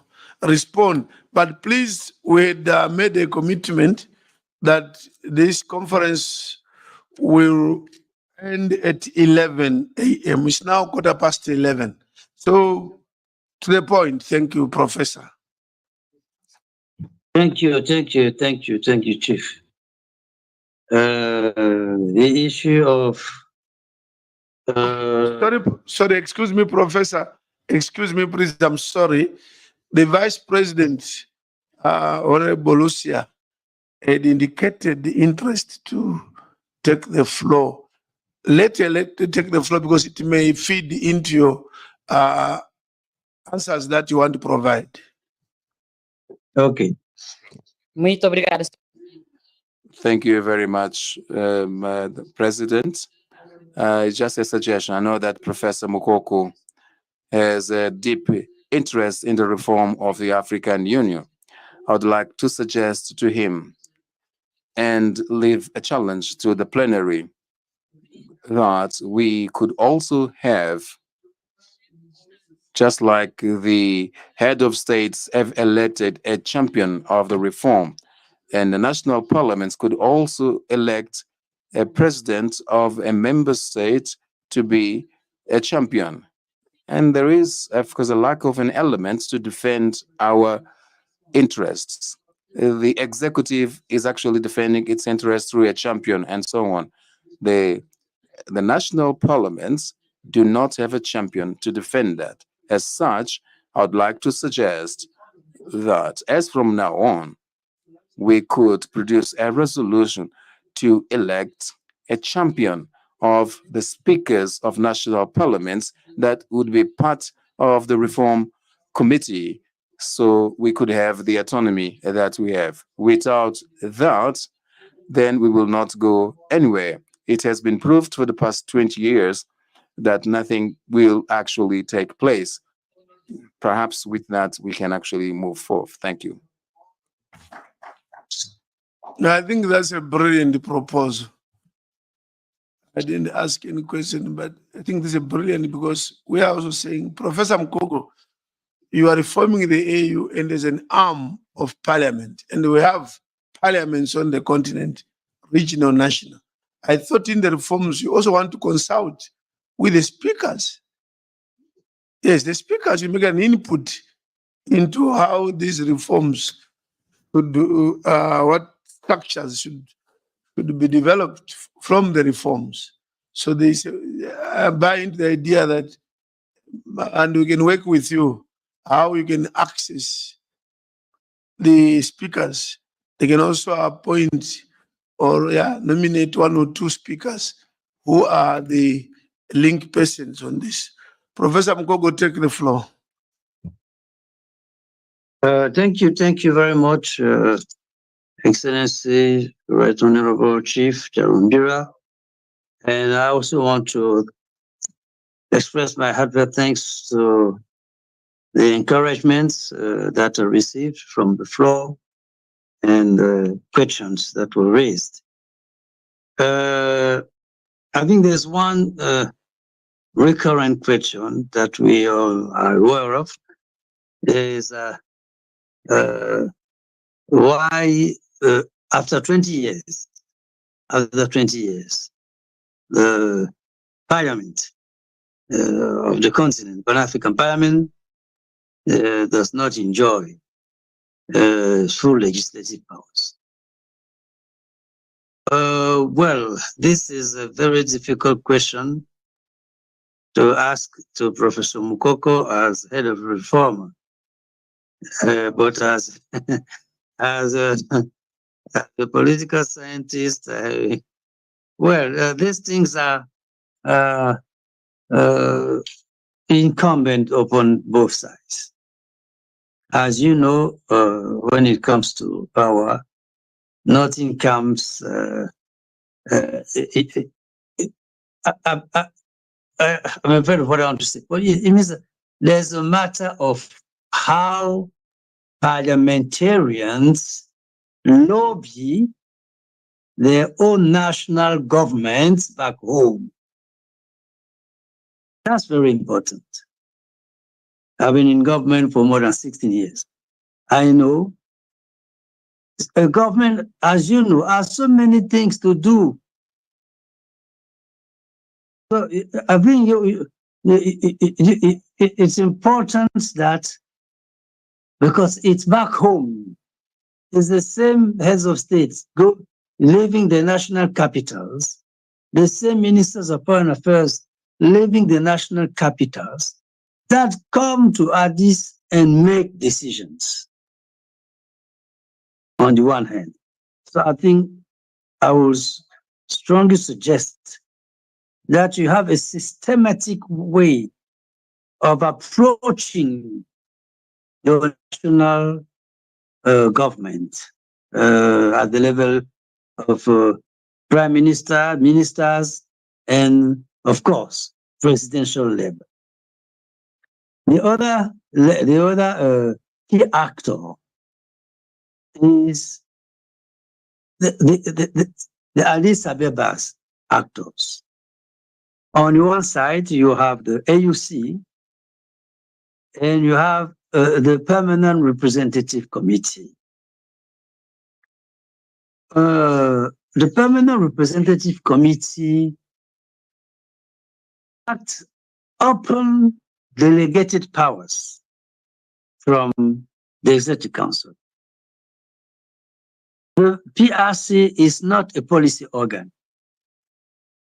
There are two policy organs: the Assembly of Heads of State and Government and the PRC and the Executive Council. Now, we have to be honest and realistic. Heads of State meets once a year. Ministers of Foreign Affairs or External Relations, I will say in Cameroon, meet in ordinary sessions twice a year. They might meet once or twice on exceptional, for extraordinary sessions. So the rest of the time, who is leading the game on behalf of heads of state? It's the PRC. If you do some benchmarking or some comparative analysis, there is a PRC in Europe. But nobody knows of the PRC in Europe. There is a Permanent Representative Committee in Europe. But because of the fact that ministers are constantly in Addis, in Brussels, you don't feel the weight of that organ. I have to be very honest with you. It's been 7 years now. There's a vacuum, a power vacuum. And whenever there's a power vacuum, there's someone who feels it. On the one side, parliamentarian needs, let me repeat it because I know what I'm talking about, sincerely, at the national level. Parliamentarian needs to sensitize their own minister, foreign minister, the heads of state. The speakers needs to talk to their own presidents. Because those presidents come to Addis, they are briefed by whom? Generally. Before leaving, they are briefed by foreign minister and their own cabinet. And they receive material from where? From Addis. From whom? From ambassadors. So you need to strategize to make your voice heard at the national level. And in Addis, there's a comparative advantage, well embedded comparative advantage of the PRC. Because they are there, because ministers are not there. And even when ministers come, you know, there was the Executive Council. The Executive, because you were there, chief. We were in Ghana together. You listen to what the president of the chairperson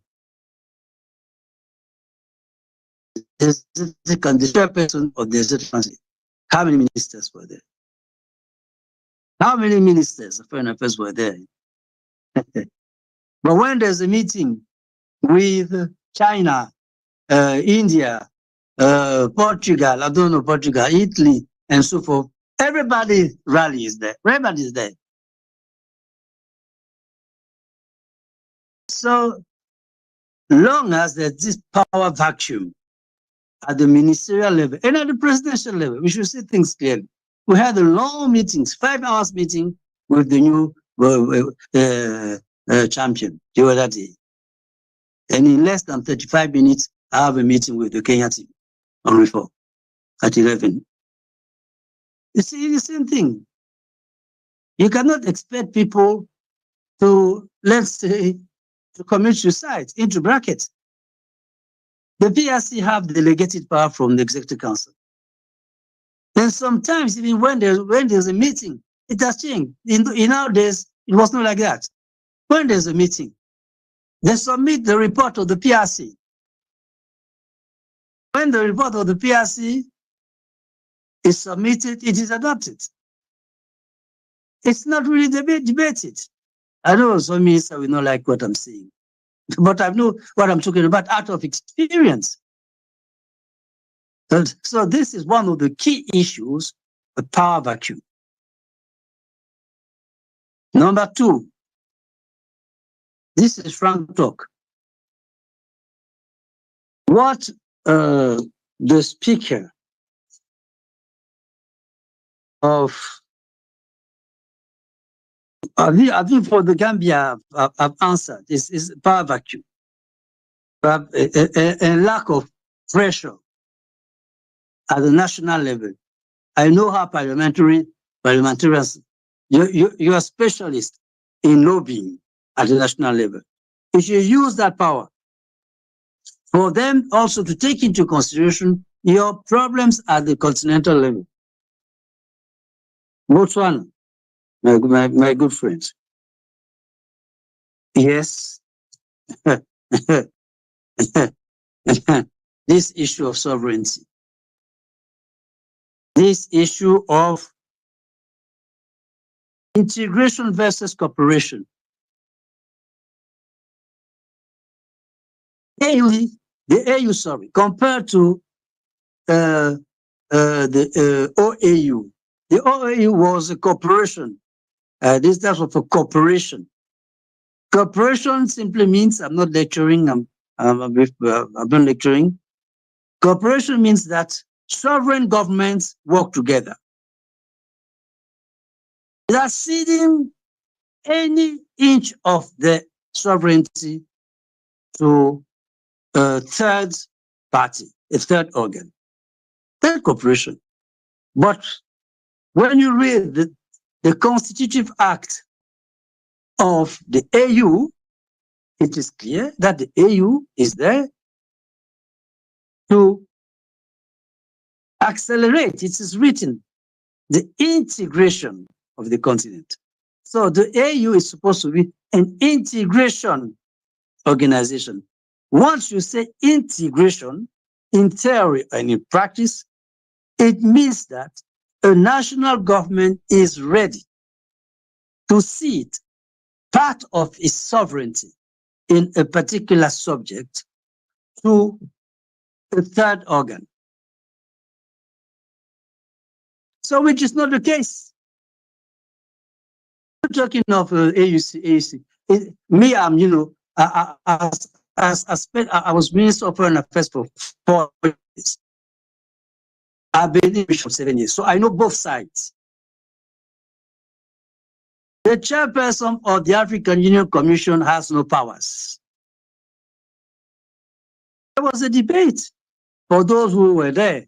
Chief, you were there in the extraordinary summit on the reform on November 2018.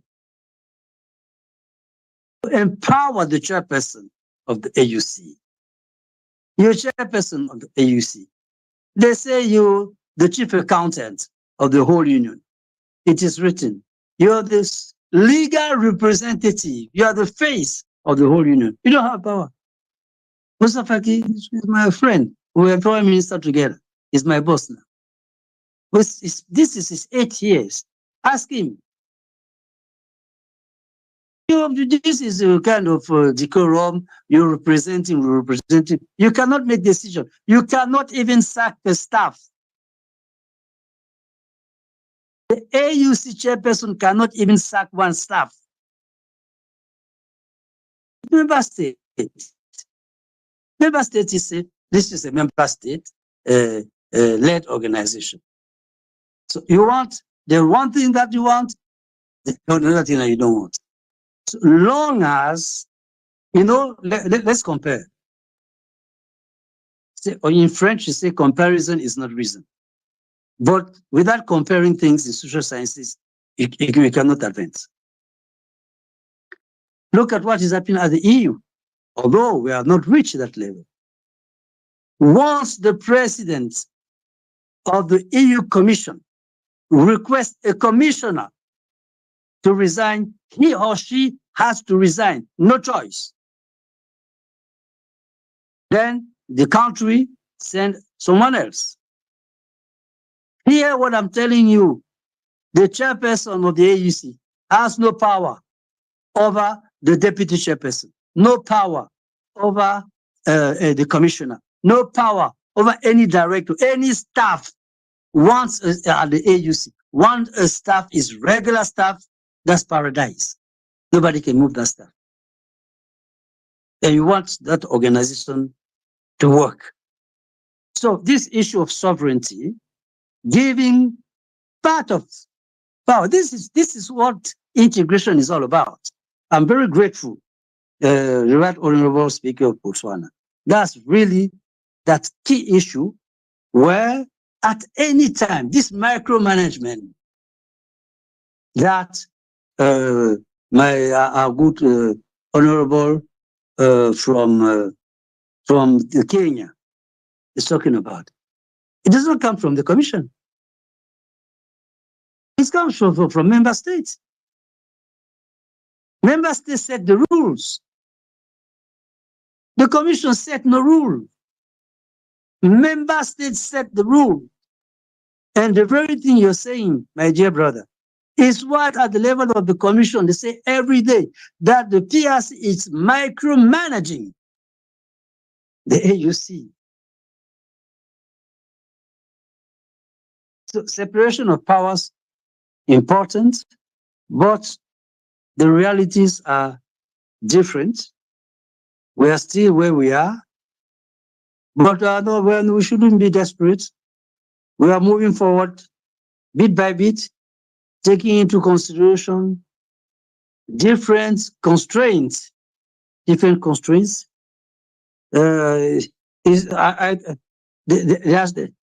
have opponents. You also have allies. You need to know how to also make friends with some member states that are favorable to PAP, so that this, because what Chief Charamira said is clear in the protocol. In the protocol, it is clear. PAP report to the assembly, and I do not agree with the brother who said that. I think I don't remember whether it was after Botswana. It was maybe Lesotho. No. Anyway, there's one speaker who said that the PAP should not report to heads of state. No, PAP should report to heads of state. There's a total difference. Total difference. This is not a country. This is an international organization. The AU is not a country. The AU is an international organization. And parliamentarians, contrarily to a government representing a country, are subject to certain rules that are in the Constitutive Act. So please, no confusion between an international organization.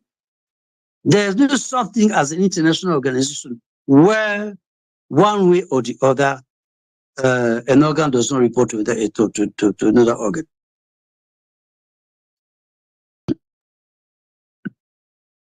There's someone who said it would not be easy for the AUC. It was the speaker from the Gambia to the AUC to advise heads of state to give PAP full. It's not it is not the AUC making big confusion. Big confusion. If it was Musa Faki, is one of the principles, the key supporter for the full sovereignty of PAP. The AUC, no. The budgetary issues is not between AUC. The chief knows that by heart. It's not because AUC and apart from some technicalities and in terms of the position of the clerk, but that again is not AUC. Is what implementing decision made by member states. All the decisions are made by member states. And now the issue of budget. Not only PAP is supposed to report generally once a year to the assembly, and failing that to the executive council, but it's no longer happening. I remember when I was coming, when I was foreign minister, and even when I joined the AU as a reformer, there used to be a report of PAP at the presidential level. I don't know what's happened. So it's not, the issue is not with the AUC. The AUC also is suffering. The AUC also is complaining. Now, to conclude, there's one key organ that is lacking. It's not only PAP in terms of,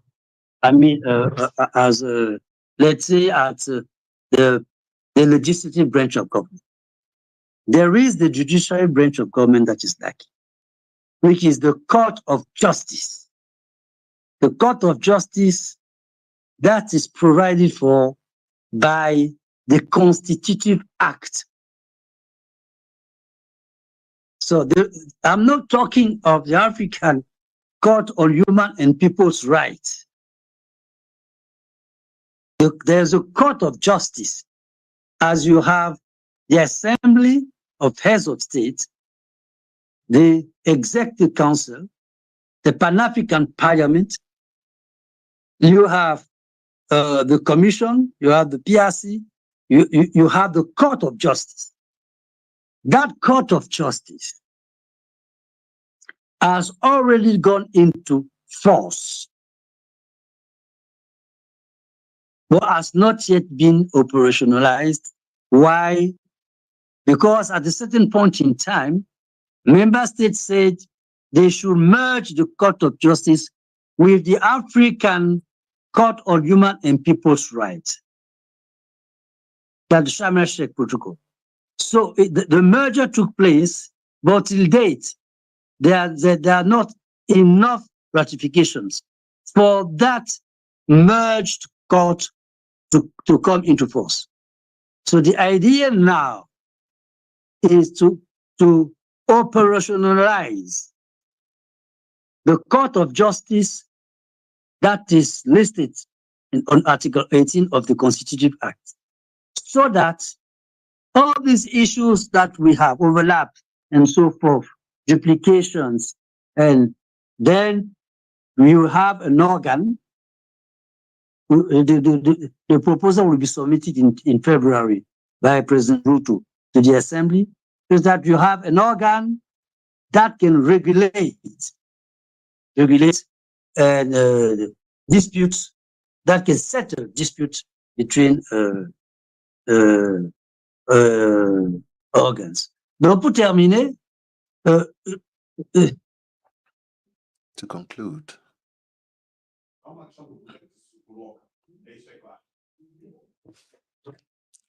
To conclude, the reality of things would want that some organs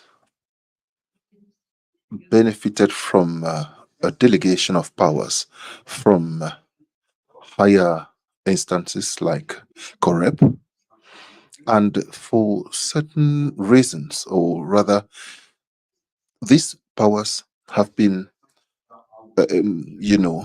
exercised for some time, especially the budgetary powers, which is provided in the instrument of COREP. That's the permanent representative, the PRC. The plan is that the budget of the union, before being adopted, must be presented at the level of the Pan-African Parliament. That is the norm, because since the reform, it's no more the conference of heads of state that adopt the budget, because the budget used to be adopted during the July session. But now that the heads of state session of July has been transformed into a coordination meeting between the African Union and the RECs, the Regional Economic Communities, the Conference of Heads of State mandated the Executive Council to be adopting the budget during the month of July.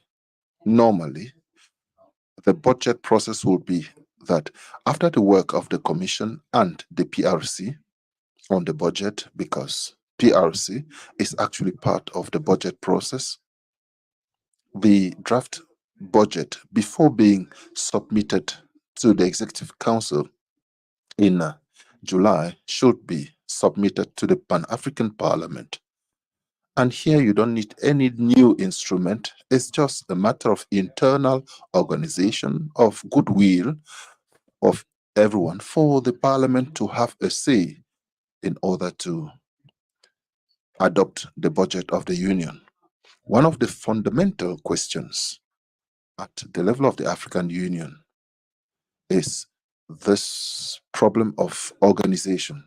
The African Union, an institution of integration, is still functioning as an organ of cooperation where member states who are fully sovereign maintain their sovereignty and do not accept to cede an inch of their sovereignty to institutions that they themselves have created. The African Union Commission is like the secretariat, the executive of the African Union, but has no powers. Whereas when you see decisions that are adopted, ask the Commission, tell the Commission, compelled. But the real powers of the Commission are very, very reduced, are limited. But we are not at this phase of the reforms because it depends once more on the political will of member states. This reform is making progress, has borne fruits already, concrete fruits that we can see. I would definitely send to the representative of Angola the list of 17 member states that are already practicing the 0.2%, the tax of 0.2%, that are compliant to the tax, to strengthen the fund, to enhance the funds of the union. Once the funds of the union will not be enhanced, once the dependence that has been exacerbated by the COVID and the war in Ukraine, the means of the union will always be limited. But reform is always necessary. It's painful, but it's very, very welcomed. Thank you very much. Et je m'excuse, And apologies again. 15 minutes. The meeting in less than 15 minutes. Apologies for that. Professor, thank you very, very much. I also presented, just before we close, I think when the professor can listen, just my own quick comments is The issue of sovereignty, the professor has already clearly told us how we should move. But the EU Parliament had this problem also before the EU Parliament became legislative. The issue of sovereignty, I think, was quite a controversial issue. But after 34 years, it became legislative. So we are 20 years old. Maybe by the time we are 30, it also will become legislative. So it's not unique to PAP. I want to repeat to our speakers that the Bureau of PAP is not full time. And the Bureau of PAP, Yeah. the Bureau of PAP, Yes. the Bureau of PAP is not paid a cent. It's charity work. So you can imagine a parliament without a speaker and deputy speaker, but being a parliament. And that deputy speaker and speaker are not even paid monthly, nothing. I think these are issues for the speakers to consider quickly, that are we serious that you can run such a parliament? And ultimately, we are saying the clerk of parliament should run the parliament without parliamentarians, without the president or speaker. I think this should be problematic. I want also to comment on the issue of fragmentation. And thank you, Professor, for being bold to say the AU is very fragmented. I've personally said this at various meetings. The AU is fragmented. And in its current way of doing things, it can't achieve any results. Checks and balances are a sine qua non, are an imperative to any government structure, especially even in the private sector. There are certain rules that one unit cannot perform because of its responsibilities. So the AU, in your reforms or our reforms, Professor, has to live to that reality of checks and balances. Currently, there are no checks and balances on the PRC, even the AUC itself. We have not reached that stage. Right? They don't want to agree with Burundi that I think speakers, parliaments, we need a conference annually, like she says, and I want to take stock of what parliaments are doing and delivering at national and regional level. This is an attempt, this conference is an attempt, but maybe next time let's restructure it so that it flows to be able to achieve those things. Then I want to say we participate, our speakers, we do participate, and I want Egypt to pay attention to this one. I want Egypt to pay attention to this one. That we participate as PAP in election observation missions as an appendage of the AU. And it is sometimes even embarrassing. We go to Nigeria for election observation. The EU Parliament has 150 MPs, observers in Nigeria. PAP has 5. On our continent, the EU 150 and we are only 5. When there was the problem in Libya, the EU Parliament went to Libya to assess the situation on a fact-finding mission. And the PAP had done nothing because it had no funds. It went there belatedly. But again, we should correct those things. Please don't doubt the capacity of PAP MPs. Most of your countries, the people you send here are former ministers, former deputy ministers, former this, people of high caliber.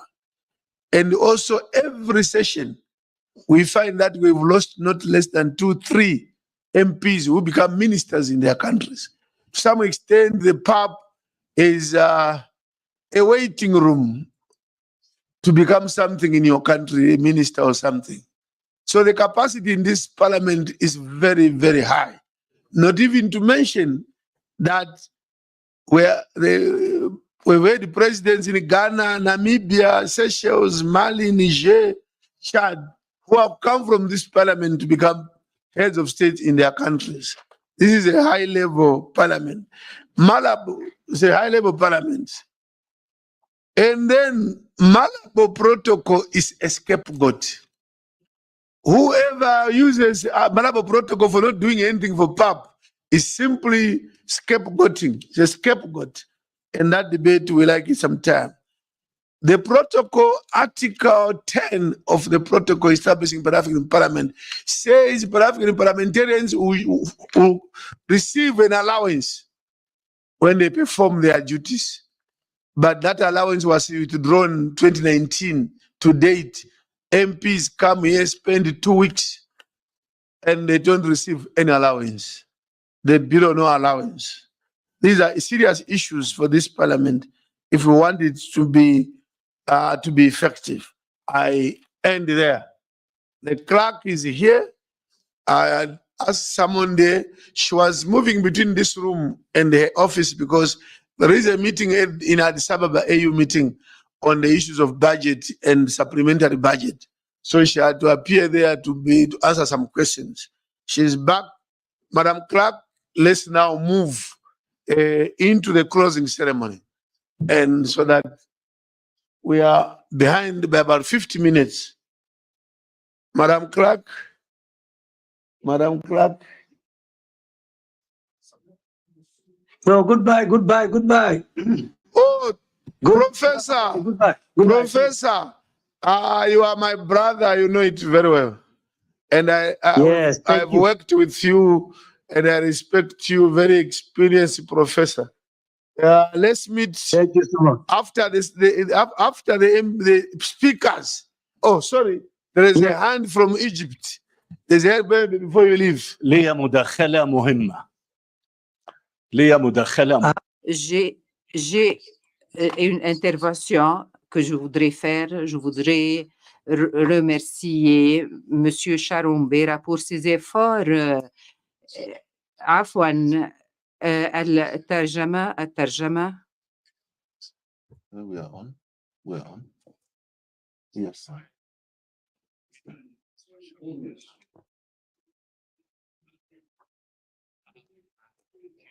She's talking, she's not on the right channel. I'm on French. Sorry, we are not getting the. We are sorry, we are not getting feedback from the. We're sorry, Chair. We are not getting feedback from the Arabic booth. Okay, good. It's good now. Yes, it's good now. It's good now. We are good to go. Apologies. I would like to thank Mr. Sharumbira and all his team who have worked relentlessly. Sincerely, I have a few comments. On the first day of the conference, we noticed a change in the program at several levels and some incoherences on the time frame. The Pan-African Parliament is a very respectful parliament, and we've always loved to be part of this arrangement. I would like to make this comment, a very important comment. Mr. Professor Mukoko.